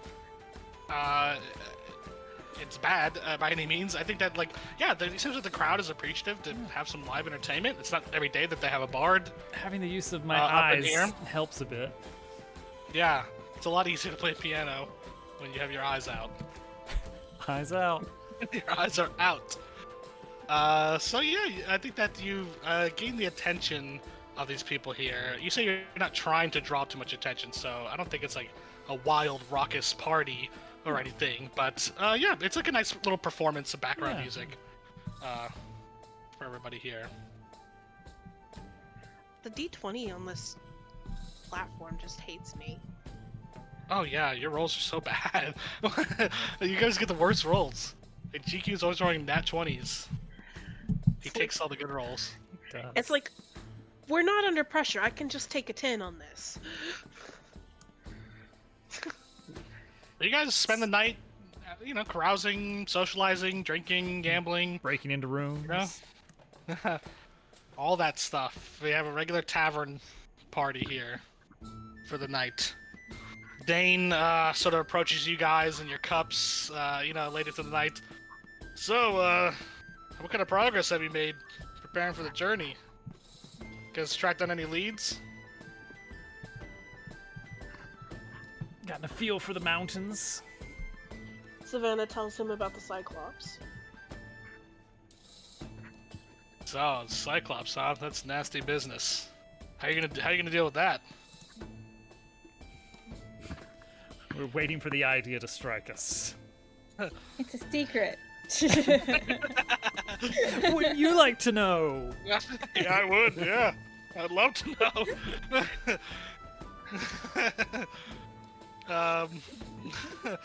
He sort of We're says, "Well, making some plans. all right, working on it. I get it." We don't have any other resources available to us. Other than just, the 5 of us and, you and your 2 companions, so... It's going to take a fairly detailed plan. I don't think outright combat's going to be the solution. So, we're going to need to devise a trap or some kind. He nods. Yeah, I think that's a good idea. Maybe we can figure out. Well, Sorry, what were you saying? we just need to iron out the details. Sure. You Prometheus, we never seen him. I don't think he comes. He doesn't like to expose himself, so we're gonna have to come up with something. He usually has the goblins do his dirty work for him. Well, one thing we know about Cyclops is that they're susceptible to shiny things. So, Who isn't? that. Sounds like. Yeah. I that. But, they're not particularly bright, but they are, capable of communication, so... All right, so maybe we put out, we try to convince him that we have something he wants. And like you said, lay a trap. I was thinking some of those, less tantalizing magic items that Krim has perhaps might serve us. That cloak I was thinking about, the fall damage cloak he tries to peddle. The cloak of fast falling. Yeah. Great item. Really good item, actually. One of the better ones, I think. If you're getting in One a of the better hurry ones. and heading downward. It's like if we could get that on our enemy, and then arrange for them to take a bit of a tumble near, say, a cliff face, perhaps? Maybe the problem could be persuaded to solve itself. Let gravity do the work for us. like the way you're thinking. We could paint some Who's gonna railroad put that tracks on? on a cave and watch him run right into it. Well, I have a feeling we could just give it to him, and he'd wear it more than willingly in this weather. Well, we'll have to find him first, and then we can figure out what kind of gifts we're gonna give him. You know, Plan a whole holiday with him. Savannah chuckles, and she's like, we still need to work out the details, but I think we have perhaps the beginning of the musings of a plan. Let's have a sort of a planning session tomorrow, shall we? Sure. Whenever you want. Savannah just kind of nods and excuses herself to head to bed. A well-earned rest for the night. All right, I think Further- we're ready to take a long rest and go to the next day. I'm gonna press the long rest button. Everybody, press that long rest button. It's at the top of your character sheet, next to It's a your tent. level. It's a tent Where? icon. Yeah, Oh, for yeah, the that is a record, tent. That was a potion, but you're right, it is a tent. Savannah doesn't drink alcohol, just as a character trait. Okay. Oh, you only recover one of your hit dice per day. Or something. I think you recover an amount equal to half your level or something like that. Gotcha. There's like a formula for it, but yeah, I think you'll Okay. only recover half of them, Well, that's reasonable. or something like that. Do I detect that anything's been that someone has been in my room? I guess give me a perception check. And then Glane, give me a stealth check.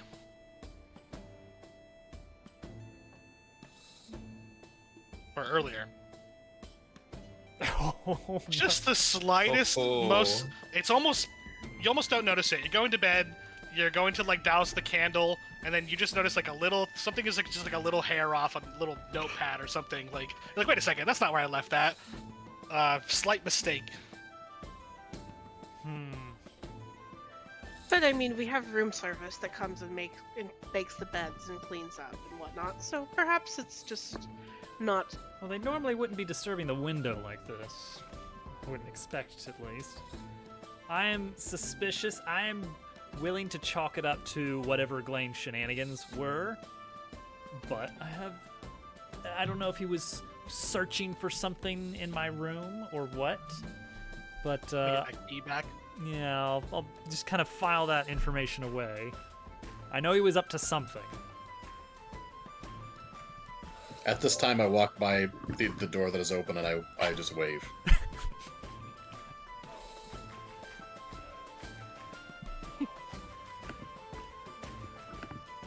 Sure. Yeah, sure. Did everybody take their long rest? Yes. Yeah, very rested. I clicked the button. The button clicked. You guys go to sleep. When night falls, another just crazy blizzard hits again during the night. You're in shelter. You're fine. The windows have been secured, so nothing bad happens or anything. But it's just loud. You hear like shutters banging in the night, loud winds. The weather around here is bad. But other than that, the night passes peacefully. You guys wake up the next morning, and you convene out here in the lobby the next morning. What's the plan for today? Freshly rested, all our resources back. Breakfast. Breakfast. You guys have breakfast, jam. Catch You see sight the- of the. the Booth brings you out. He's waiting there for you with like a jam and some bread, and he stands there and watches you eat it again, Savannah. Like he has it on like a silver platter. Aww. What a guy. What a goblin. Presumably there's windows around this area that we could see just how bad the storm has been. Yeah, there's windows here. Yeah, there's like windows all along this tavern. It's actually like where the most of the windows are. So there's like a whole open, and this area is like elevated, sort of on stilts, because this whole thing is built like on a stone foundation. So yeah, you guys look like it's like a nice view of like looking out over the stream. But normally, but you just see like a frozen river, stark piles of snow, ice, like branches and things have fallen in the night. Yeah, it looks like there was some bad weather last night. The path is like all snowed in.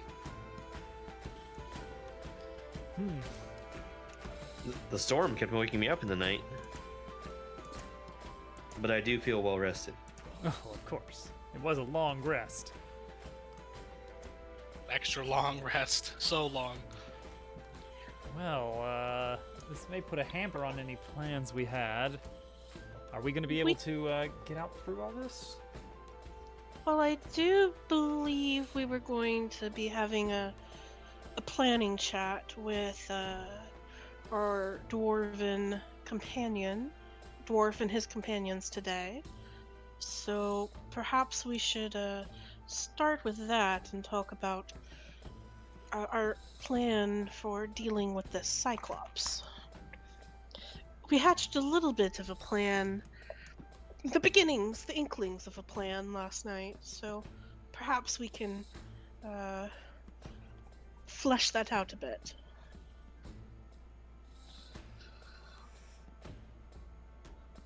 What's the plan? Well, can we like wave over the dwarf and his companions and all be at the same table? Yeah, you guys pull a couple tables together. Dane joins you. Sharon, Jacob. Your co-workers, you know them. Yeah.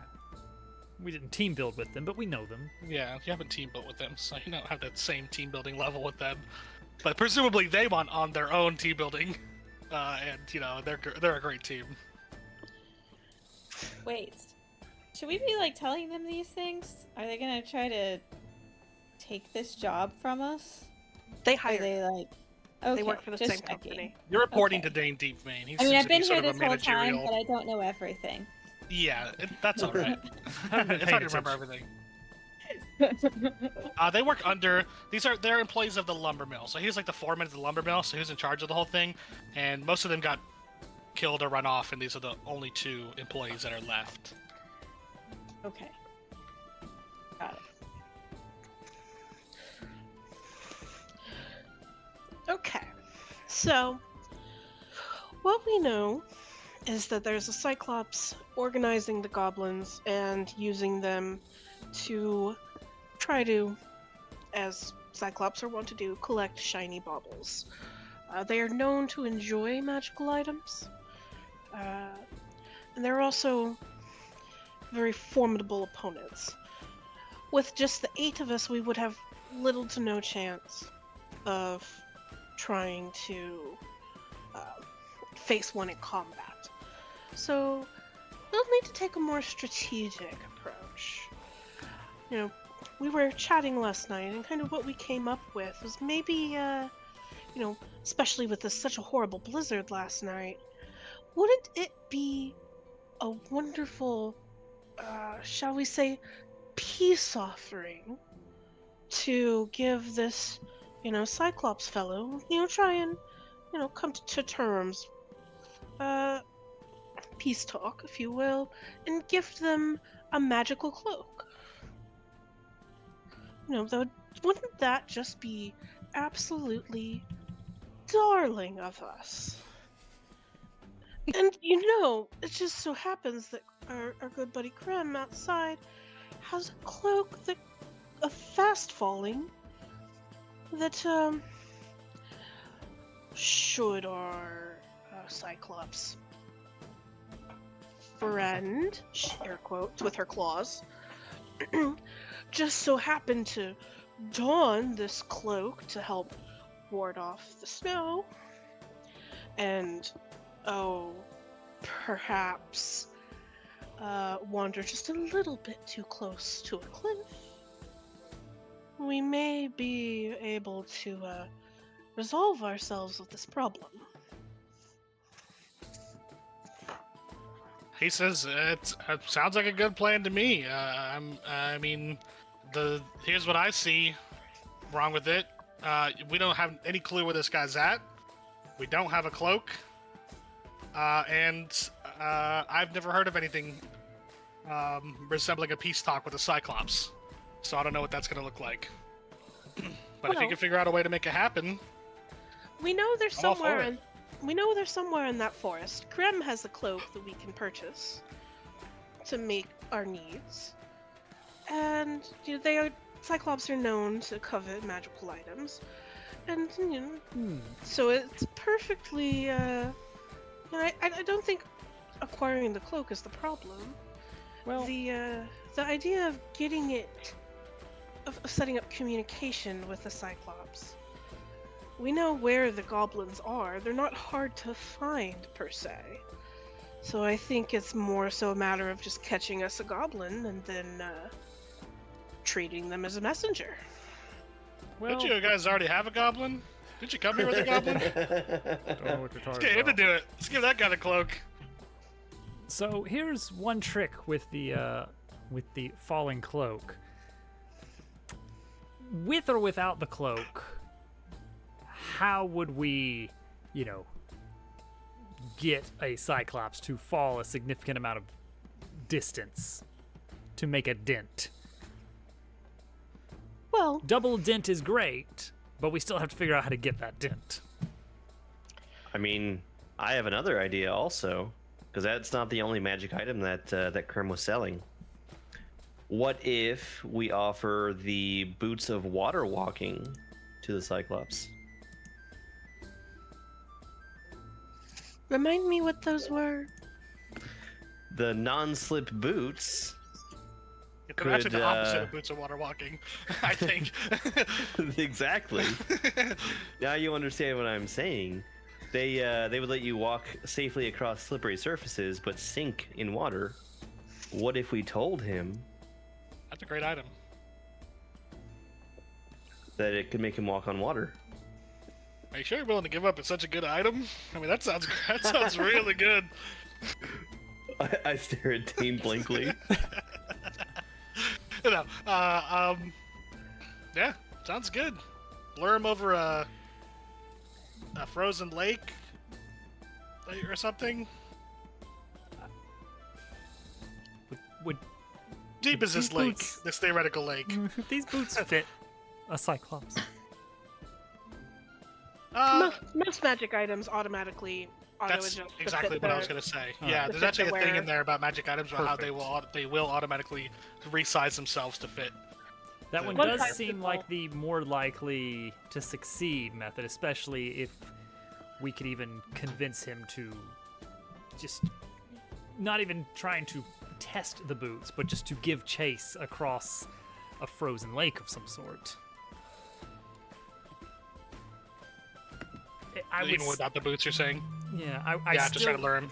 I still would not say no to just gaining a little bit more information about this thing, even just being able to see where it is holed up. Yeah, I think it'd be good to know like why. What's his game? You know, why is he sending all these goblins? I think it would What are they up be to? worth perhaps maybe investigating a bit before diving in with the plan. As- Some scouting. Got another day some scouting, before we leave. maybe actually seeing about communicating with some of these goblins around here. We've already had run-ins with some, and they don't seem to particularly like Prometheus, but fear him. Dagwin, do you know anything more that might help us with kind of the details about goblin hierarchy and perhaps how we might play the system? I think what Dagwin would know about goblins is that they respect strength, and Prometheus is the strongest guy on the block. But maybe you guys can make a show of strength and change your minds or something. I think Dagwin knows, like, very commonly goblin tribes like the leader will be challenged by another goblin, and then like they'll fight each other, and whoever wins is the leader, right? Like that's their typical hierarchy structure. So it's the biggest man wins. Okay. So potentially these goblins could be cowed into, something, changing their minds maybe, if you guys did, if, Show of something like strength. that. I don't know. Yeah, sure, yeah. Maybe you go there and you challenge the leader, and then you, or something like that. Actually, that could work in our advantage. Prometheus has gained quite a bit of a following among the goblins, but what if he were challenged? He would have no choice but to accept or lose the respect of those that follow him. Are you proposing to insult the Cyclops to death, Dorian? And not as much myself, but... but You challenge him into one of these traps that you... Exactly. Challenge him at an arena of our choosing, one which perhaps could be on top of a frozen lake, and perhaps beforehand he receives word of magical boots that would allow him to float across the water that he takes for himself. And then, as if all goes according to plan and physics are on our side, then the battle is won before we even take the first swing. You could challenge him to a drinking contest with the tankard of sobriety. Now you guys are thinking. See, now we're getting our brains going on these really good items that I'm offering. There's a lot, infinite possibilities. I've also got an idea for the Cyclops now that I've sat here long enough listening to these other ideas. But and the thing about the invisible armor is he won't even know you're wearing armor. Like he won't even know. So you could just get him. What's your idea? For the Cyclops? Yeah, you said you had an idea. Yeah, these are pretty, it's a pretty big creature. It sleeps pretty soundly when it's out. And I imagine these things don't take very good care of their teeth. If we could get in there and give it a filling of the spoiling stone, we could make it starve to death.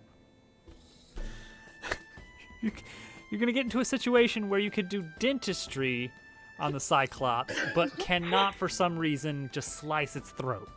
You want to get in his mouth. I see. It's boring, That could probably be arranged. There The are drinking no bad might be a ideas. better idea, but Honestly, That's with spoiling as stone. skilled that you are at sneaking around, meaningful look. Depending on this Cyclops' base of operations, it may be entirely possible to just dispatch him while he slumbers. Eventually, yeah. that could be a We backup need plan. information. We don't know We enough about don't know a about thing him about yet. where he yeah, is. we gotta pull these threads, these leads, to find some people who might know some more information. That should be what we do today. Foul weather he or says not. we don't leave for the forest till tomorrow, so you have all day to track down any leads. Let's do it. Let's go find some people.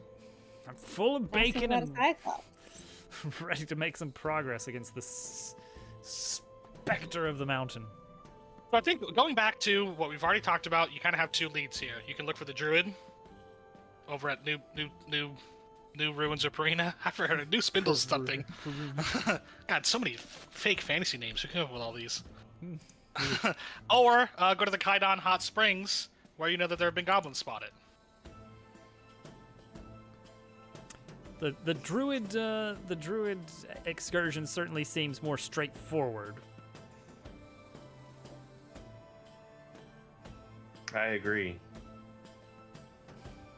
And perhaps we could find something that would aid us in some way. Or someone. Oh, Let's, because you see. Let's go. I'll go get my coat. All right.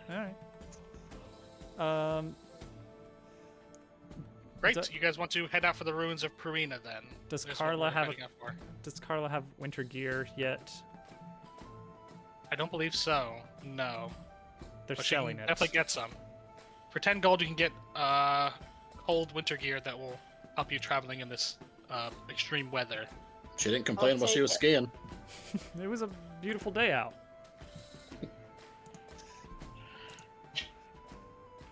Okay, I'll buy that. All right. Okay. Has everyone keep? I know we like had a lot of gold and gambling and everything. Is everyone keeping track of their gold? Oh no, Mhm, is I yep. supposed to be doing Yep. that?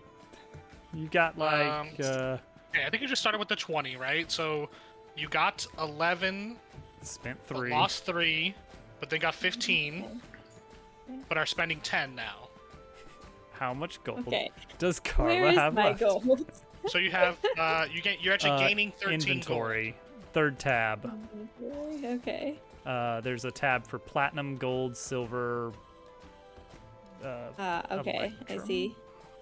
I updated it on your D&D Beyond page, and I'll add the cold weather gear later. So you should be all set on gold. You don't have to worry about it too much. Oh, you got it fixed? Okay. Yeah, it might not show up yet in the game, but at the end of the session, before next session, Sounds I'll re-upload it all. Okay, I've gone upstairs. I've gotten my coat. I'm coming back down the stairs. All right, I'm by the back door. Back door, front door. Where do we Hey, go?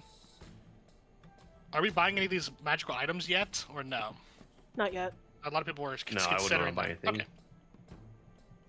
I can't That imagine why garbage. nobody wants to buy this stuff. It's crazy. The prices are a steal. Yeah. You're losing out if you don't buy everything, the whole list. Come on, Carla. Okay, you guys head out from here. The party travels out. The weather is very, very I'm cold. struggling. I'm just using I would arrow like to set up. You can use arrow Laptop keys. screen. Oh yeah. Just use I arrow. would like to set up a trap. Arrows. There you go. What's up? Whee! I would like to set up a trap before I leave. Oh. Okay. Oh. Setting up a trap where? What kind of trap are you setting up? Very, very innocent. You know, not gonna hurt anybody. I'm just gonna Okay. put a little feather on the top of my door to my room, so that it'll flutter down if someone opens it, and I'll see if that's still there when I come back. In your room. Okay. It's kind of wedged in. It'll only come through free if the door opens. There's a Okay. giraffe in his room. Sure. Yeah, you set up a There's no little. draft. My draft. window is sealed. Yeah, that's fine. Yeah, you can do that. That's a little thieves trick you've learned. Nobody ever notices it. You set up a little thing to know if somebody's been in your room God. while you're gone. I think we'll go actually to just the big map here. Map. Big map. Hey. Not this tavern music.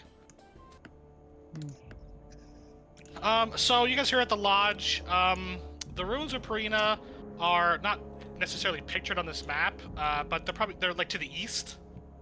An amount of time. These ruin-looking things over here? No, that's actually not it. That's actually a different place. They're just somewhere out in this area here. It doesn't have an icon on the map.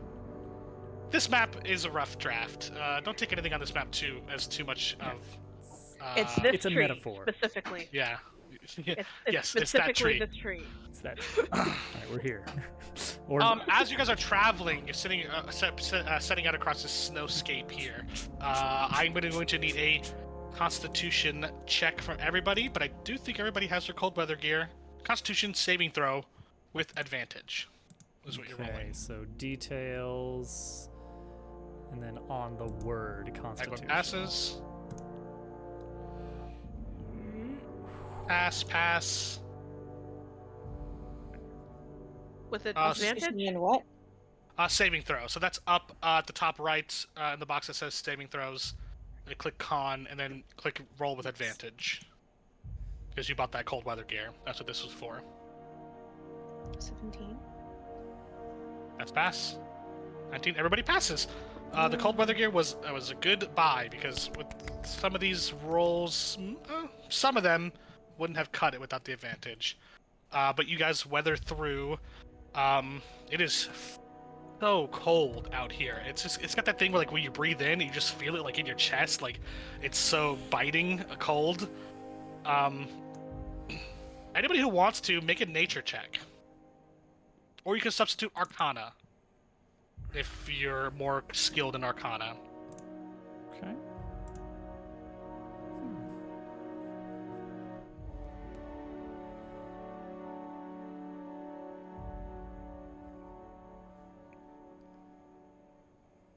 Somebody got a 20.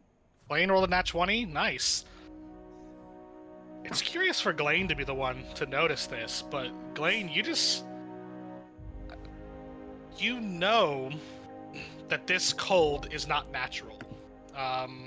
Something about it, I don't know, maybe it comes from your past, maybe it's something you recognize from your past, but you're like this is a cold region, but like this is not right. Like something bad is happening. That's like something regional is happening here. Like it's getting worse than when you guys got here. Even within the couple days that you've been here, it's getting colder. I noticed that the sky doesn't match like how cold it is, like the weather of the world. The world is cold Yeah, anyway, despite what's yeah. going on. Yeah, you know there's like this place is home to this wild ancient magics. It just like flows through the land here, and something. It's kind of reminiscent of Dagwin's wild magic surge, where things are out of control. Oh no, Glenn's about to explode. No, nothing immediately is happening. You said this is like a large scale. This is happening like it's like a wild magic surge of the land happening or something like that. Like it's not necessarily the same thing, but maybe like seeing that happen to Dagwin kind of contextualizes this for you. Something's not right. Something's not good in this place, and you think that like the druid is definitely the person who could tell you more about this. And I would like to communicate that to the group so it's not just something I know. Yeah, Like, yeah. You let them We should know all be that. aware of So I think something. that Dorian on a 20 would also pick up on this. Probably not as pronounced as Glane. Glane like knows something deep within him knows this to be true. Dorian kind of pieces it together. He's like, oh, the ley lines here are uneven. Like I don't know. You know, he Feel has it in some the rhythm. more practical knowledge. But GameCube is like Glane's just having a feeling that he knows it's true. You guys get close to the ruins of Purina.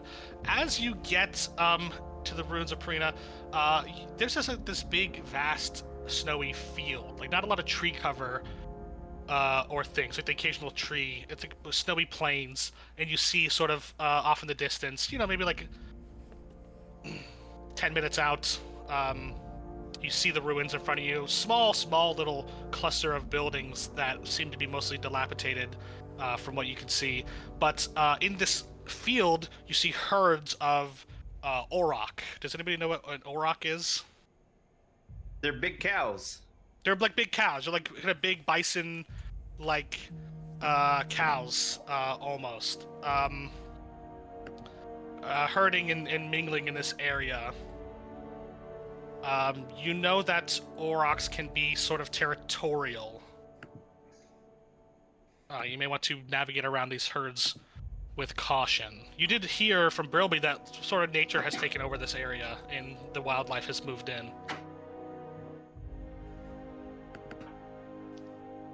Sounds how do like you more guys- fur hunting.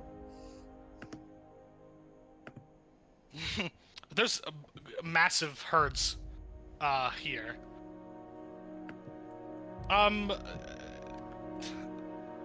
Make a nature check, Savannah. I'll be right back. Keep going. Yeah. I can totally be in the right tab for that. Nature.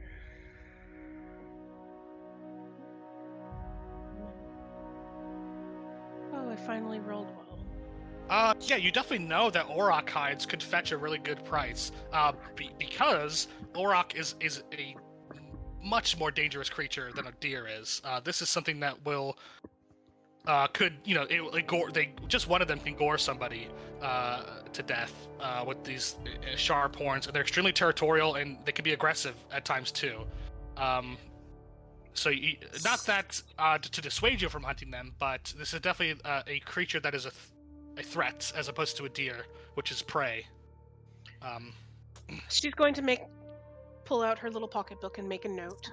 A herd of them could be a very dangerous prospect if you guys alert a herd. Oh, Um, certainly, for yeah. sure. I certainly wouldn't want to take on an entire herd of them. But, I'm just going to make a note that next time we need to refill our purses, our coin purses. This is perhaps a valid opportunity to consider.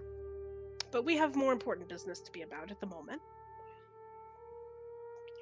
But, it's always nice to make notes of, especially as a nomad, when you need to make some coin. It's good to have notes to look back on.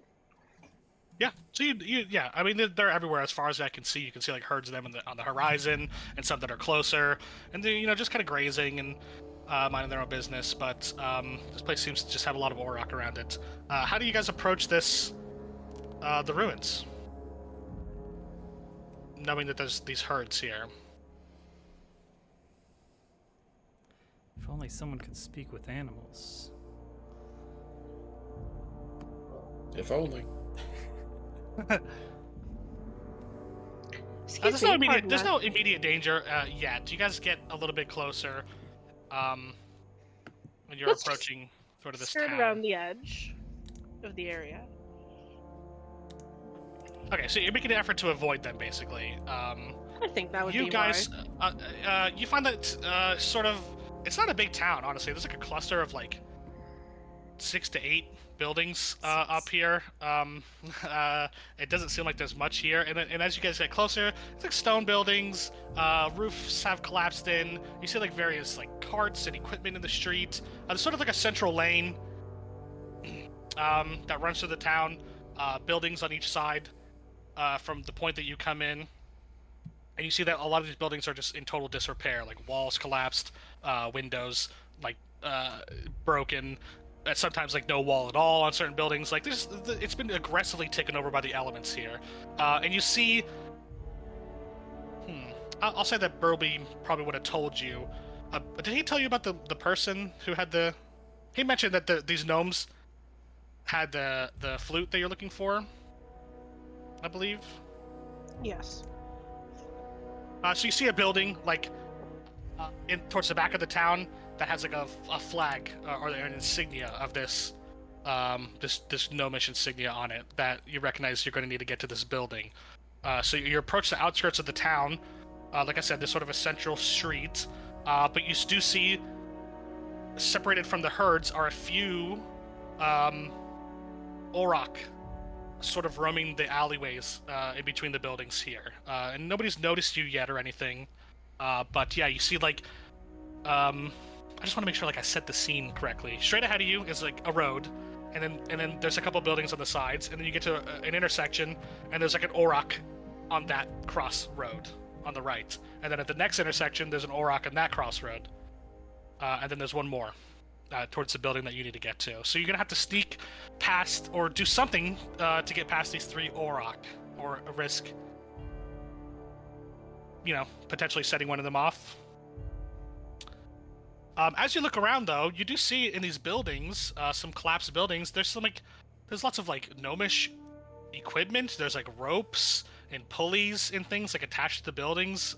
There's like you see it's sort of a collapsed building on your left side. You see like a suit of armor or something that seems to be just like sitting in there. And further down the street towards the middle, you just see a full-on ballista like through the broken wall of a building as well, that's been installed here. Like somebody left this behind in a hurry. So you just see a ballista sticking out of one of the buildings. On the right, you see this like suit of armor thing. On the left, you see all these like ropes and pulleys and things. And I don't know, maybe other stuff too, if you guys want to make checks. These gnomes were up to something. Have you ever known a gnome not to be up to something? It's true. That's kind of their thing. They love it. That ballista, I imagine, could do quite a bit of damage to one of these aurochs. It could, yeah. You see that the ballista, it looks like it's kind of stuck in the wall. So it's like aiming out into the street, but it looks like it can't necessarily be moved, or if it was going to be moved, it would take some time and some effort.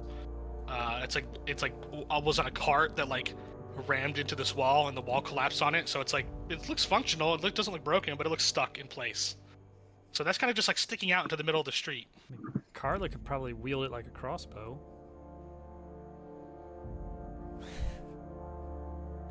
Ballista could do some damage. We You also try see, that. you also Love see this like that. weird, like this armor that's kind of slumped over. It's like a standing suit of armor, which is like really stands out to you guys, like something that like a noble person would have in their manor. Like it's just a suit of armor. It's like standing over here, and it's holding a shovel in its hand, and it's just sort of standing there.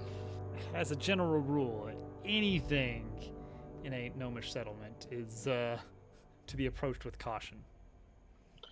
How much you want to bet that's a construct of some kind? Would be a It's very a kind of gnomish shovel thing. knight. I don't trust it. Meanwhile, it's just a mannequin. Piglane, will you go poke that and see if it's an I'll show you guys what it looks like. If anyone's gonna poke anything, it's gonna be me. by Looks all like means this. let 'em- Oh no. Oh no. Do you see it? Wait, did it I work? see Yeah. it. I see it. Yeah. Yeah, that's what it looks like. So Hmm. you see that's just like standing there in a collapsed building. Hmm. By all means, Carla, go for it. It does look very shovel knight. I'm You just guys a want tad me to bit go poke it? squishy. Yeah, just Go poke it. go see if it's a robot of some kind. Okay. You go up and poke it. Give me a Poke give me some check. kind of check from you here. Roll to poke. I guess Arcana or even just a perception check. I don't know. What are you good at?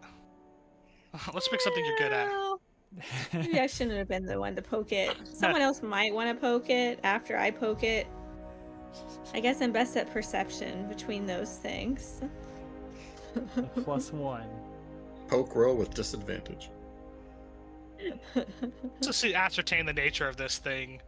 Sneak Okay. up there and give it a nice little Poke. James K. Polk. Oh, not bad at all. Yeah, and you go up there and you do recognize this as a construct. Yeah, it looks like this was a construct that maybe the gnomes were using to shovel snow or something. Like it looks like maybe its primary purpose was probably shoveling some kind of. It's holding this spade in its hand. And you see on an 18, you could activate this thing if you wanted to. It looks like its primary purpose is shoveling. So I don't know if you have something that you have a plan of what you want it to shovel, but you think that you could give this a command? Yeah, potentially turn it on and command it to Can do it- something. Could it dig out the ballista? It could. The ballista isn't necessarily needing to be digged out. I mean, like, yeah, maybe like if you want to use a ballista now, it's not going to be able to do that. Like the ballista could be removed from the rubble. It's going to take time. That's something that's going to take like, minutes at least. So yes, it looks like it could do that, but that's definitely going to alert these aurochs here, and it's something that it won't get done in 6 seconds in a round of combat or something. Maybe we could use it to. But you don't need to dig the ballista out to distract use it. the aurochs, the little construct thing. We could use it to distract them, so we could get by. Yeah. I don't know. Just thought. You peek Sure. down. You think that if you progress at all here, you're going to need to attempt some sort of stealth check. But if you guys wanted to like try to cross this intersection and use this as a distraction, and sort of distract the auroch, like send it at the auroch or something. You see like you peek down the side street, you see it like at the end of the street, like rubbing its horns on a tree or something. I think that sounds like something that we can do. Let's have it dig a big pit right here in the middle of the road. And let's just set it to that task. The noise will distract the aurochs. We can make our way around. Yeah, sorry. We can make our way around on the other side street and just kind of loop around. And when we get back, we can see there'll be a pit, and maybe we can lure some aurochs into the pit. And that would solve multiple problems at once. Sure. So I think what it sounds like is that we want to use the spade armor to create a distraction, and you guys want to sneak by this auroch, is what it sounds like. All that other stuff mostly sounds like flavor. But I think is that what the plan is? We want to attempt a stealth check to get by this first Auroch. Sure. What do you think, team? Whatever. So you're basically gonna have to pass by 3 of these Aurochs. So you can get past. If you get past this one, you are far enough in the town that you can access this ballista. So maybe you could potentially use the ballista next. Okay. So you're setting the spade armor to distract the guy. You just like send him. You want him to just stand in the middle of the intersection and make noise, or Start something. digging a hole. Dig loudly. Mm-hmm. Yeah. Carla presses a button on it. It seems to activate, and waits for Carla's commands. Be loud and distracting and dig here. I'm sure that's a feature. Digging. Yeah. It walks over. Dig activated. Something like that. I don't know. A little robotic voice. It begins digging, and this Auroch seems to perk up, and it looks over at the construct. Does everybody want to move forward? Yes. Okay. Anybody who wants to move up towards where the ballista is going to make a stealth check, but you can make this with advantage. Okay. Let's do it. Oh. Dagwin.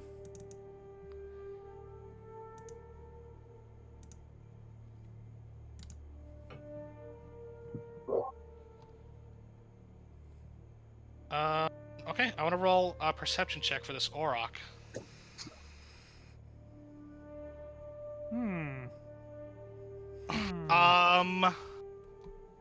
Let's see.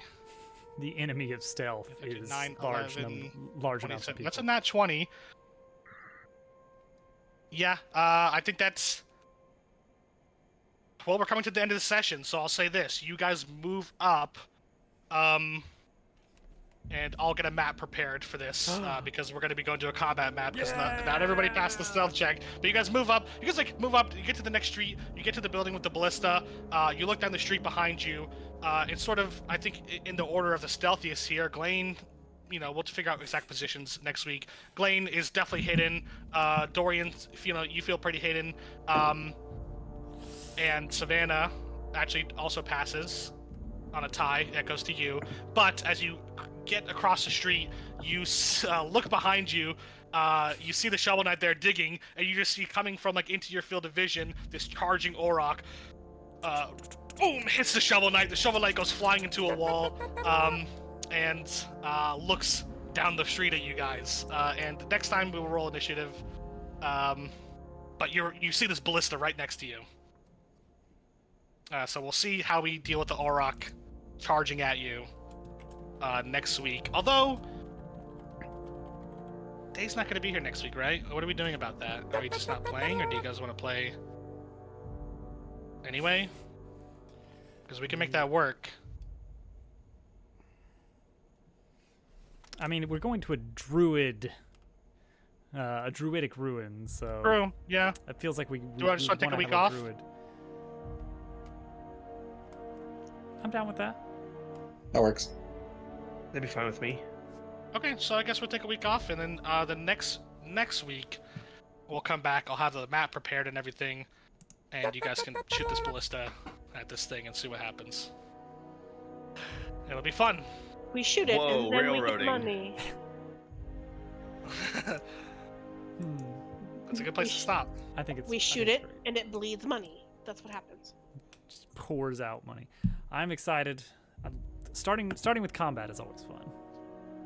Yeah, we'll go right into combat. Get right. That was so sneaky. They were like, did he just shadow walk? Some of you guys, I think, will be hidden from this thing at the start of the combat. So we'll Good be starting start. combat in an interesting situation where it's... you guys will be... Yeah, it'll be cool. Be a good fight. Yeah. Well, cool. Well, then we'll be back for more Owl Quest in 2 weeks. Come on back for season 2. There will It's gonna be be fun. plenty of streams in the meantime. Yeah. Al's been doing some streams. I've I've been a streaming. few stream or two. I might stream tomorrow. Germ Dove might stream sometimes. I don't know. Every now and then. Every once and again. All right. I'm gonna be going back to work soon. Oh, that's true. Cool. In like a week. All right. Round robin sign-offs. Go. Thank you guys for playing. I had so much fun. Hovercat, thanks for joining. I think Oh, Carla's yes. going to be a great addition to the team. We're going to see Carla shining in this battle here. You're going to see how OP I'm barbarians excited. are. To finally get to hit some stuff.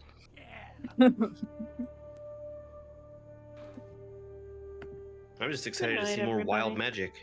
Me That too. reminds me to stand far away from Dagwin. I look forward to several weeks of sneakily doing nice things for the group and having Dorian stare at me and side-eye me, So mean mug me suspicious. from across the room, psychically scaring me with his voice. Just whisper. Boo. I'm feel your looked at again. conscience. I wonder why he didn't ask him why he didn't respond. Oh well. It's probably not important. Forgot. The scene has moved on. You left me on read. They had a whole conversation off camera. Oh, yeah. Didn't see that part. It just wasn't very entertaining, so it got cut. All right. Have a good night, everybody. Good night, everybody. Good night. Night. Bye. Bye. Bye.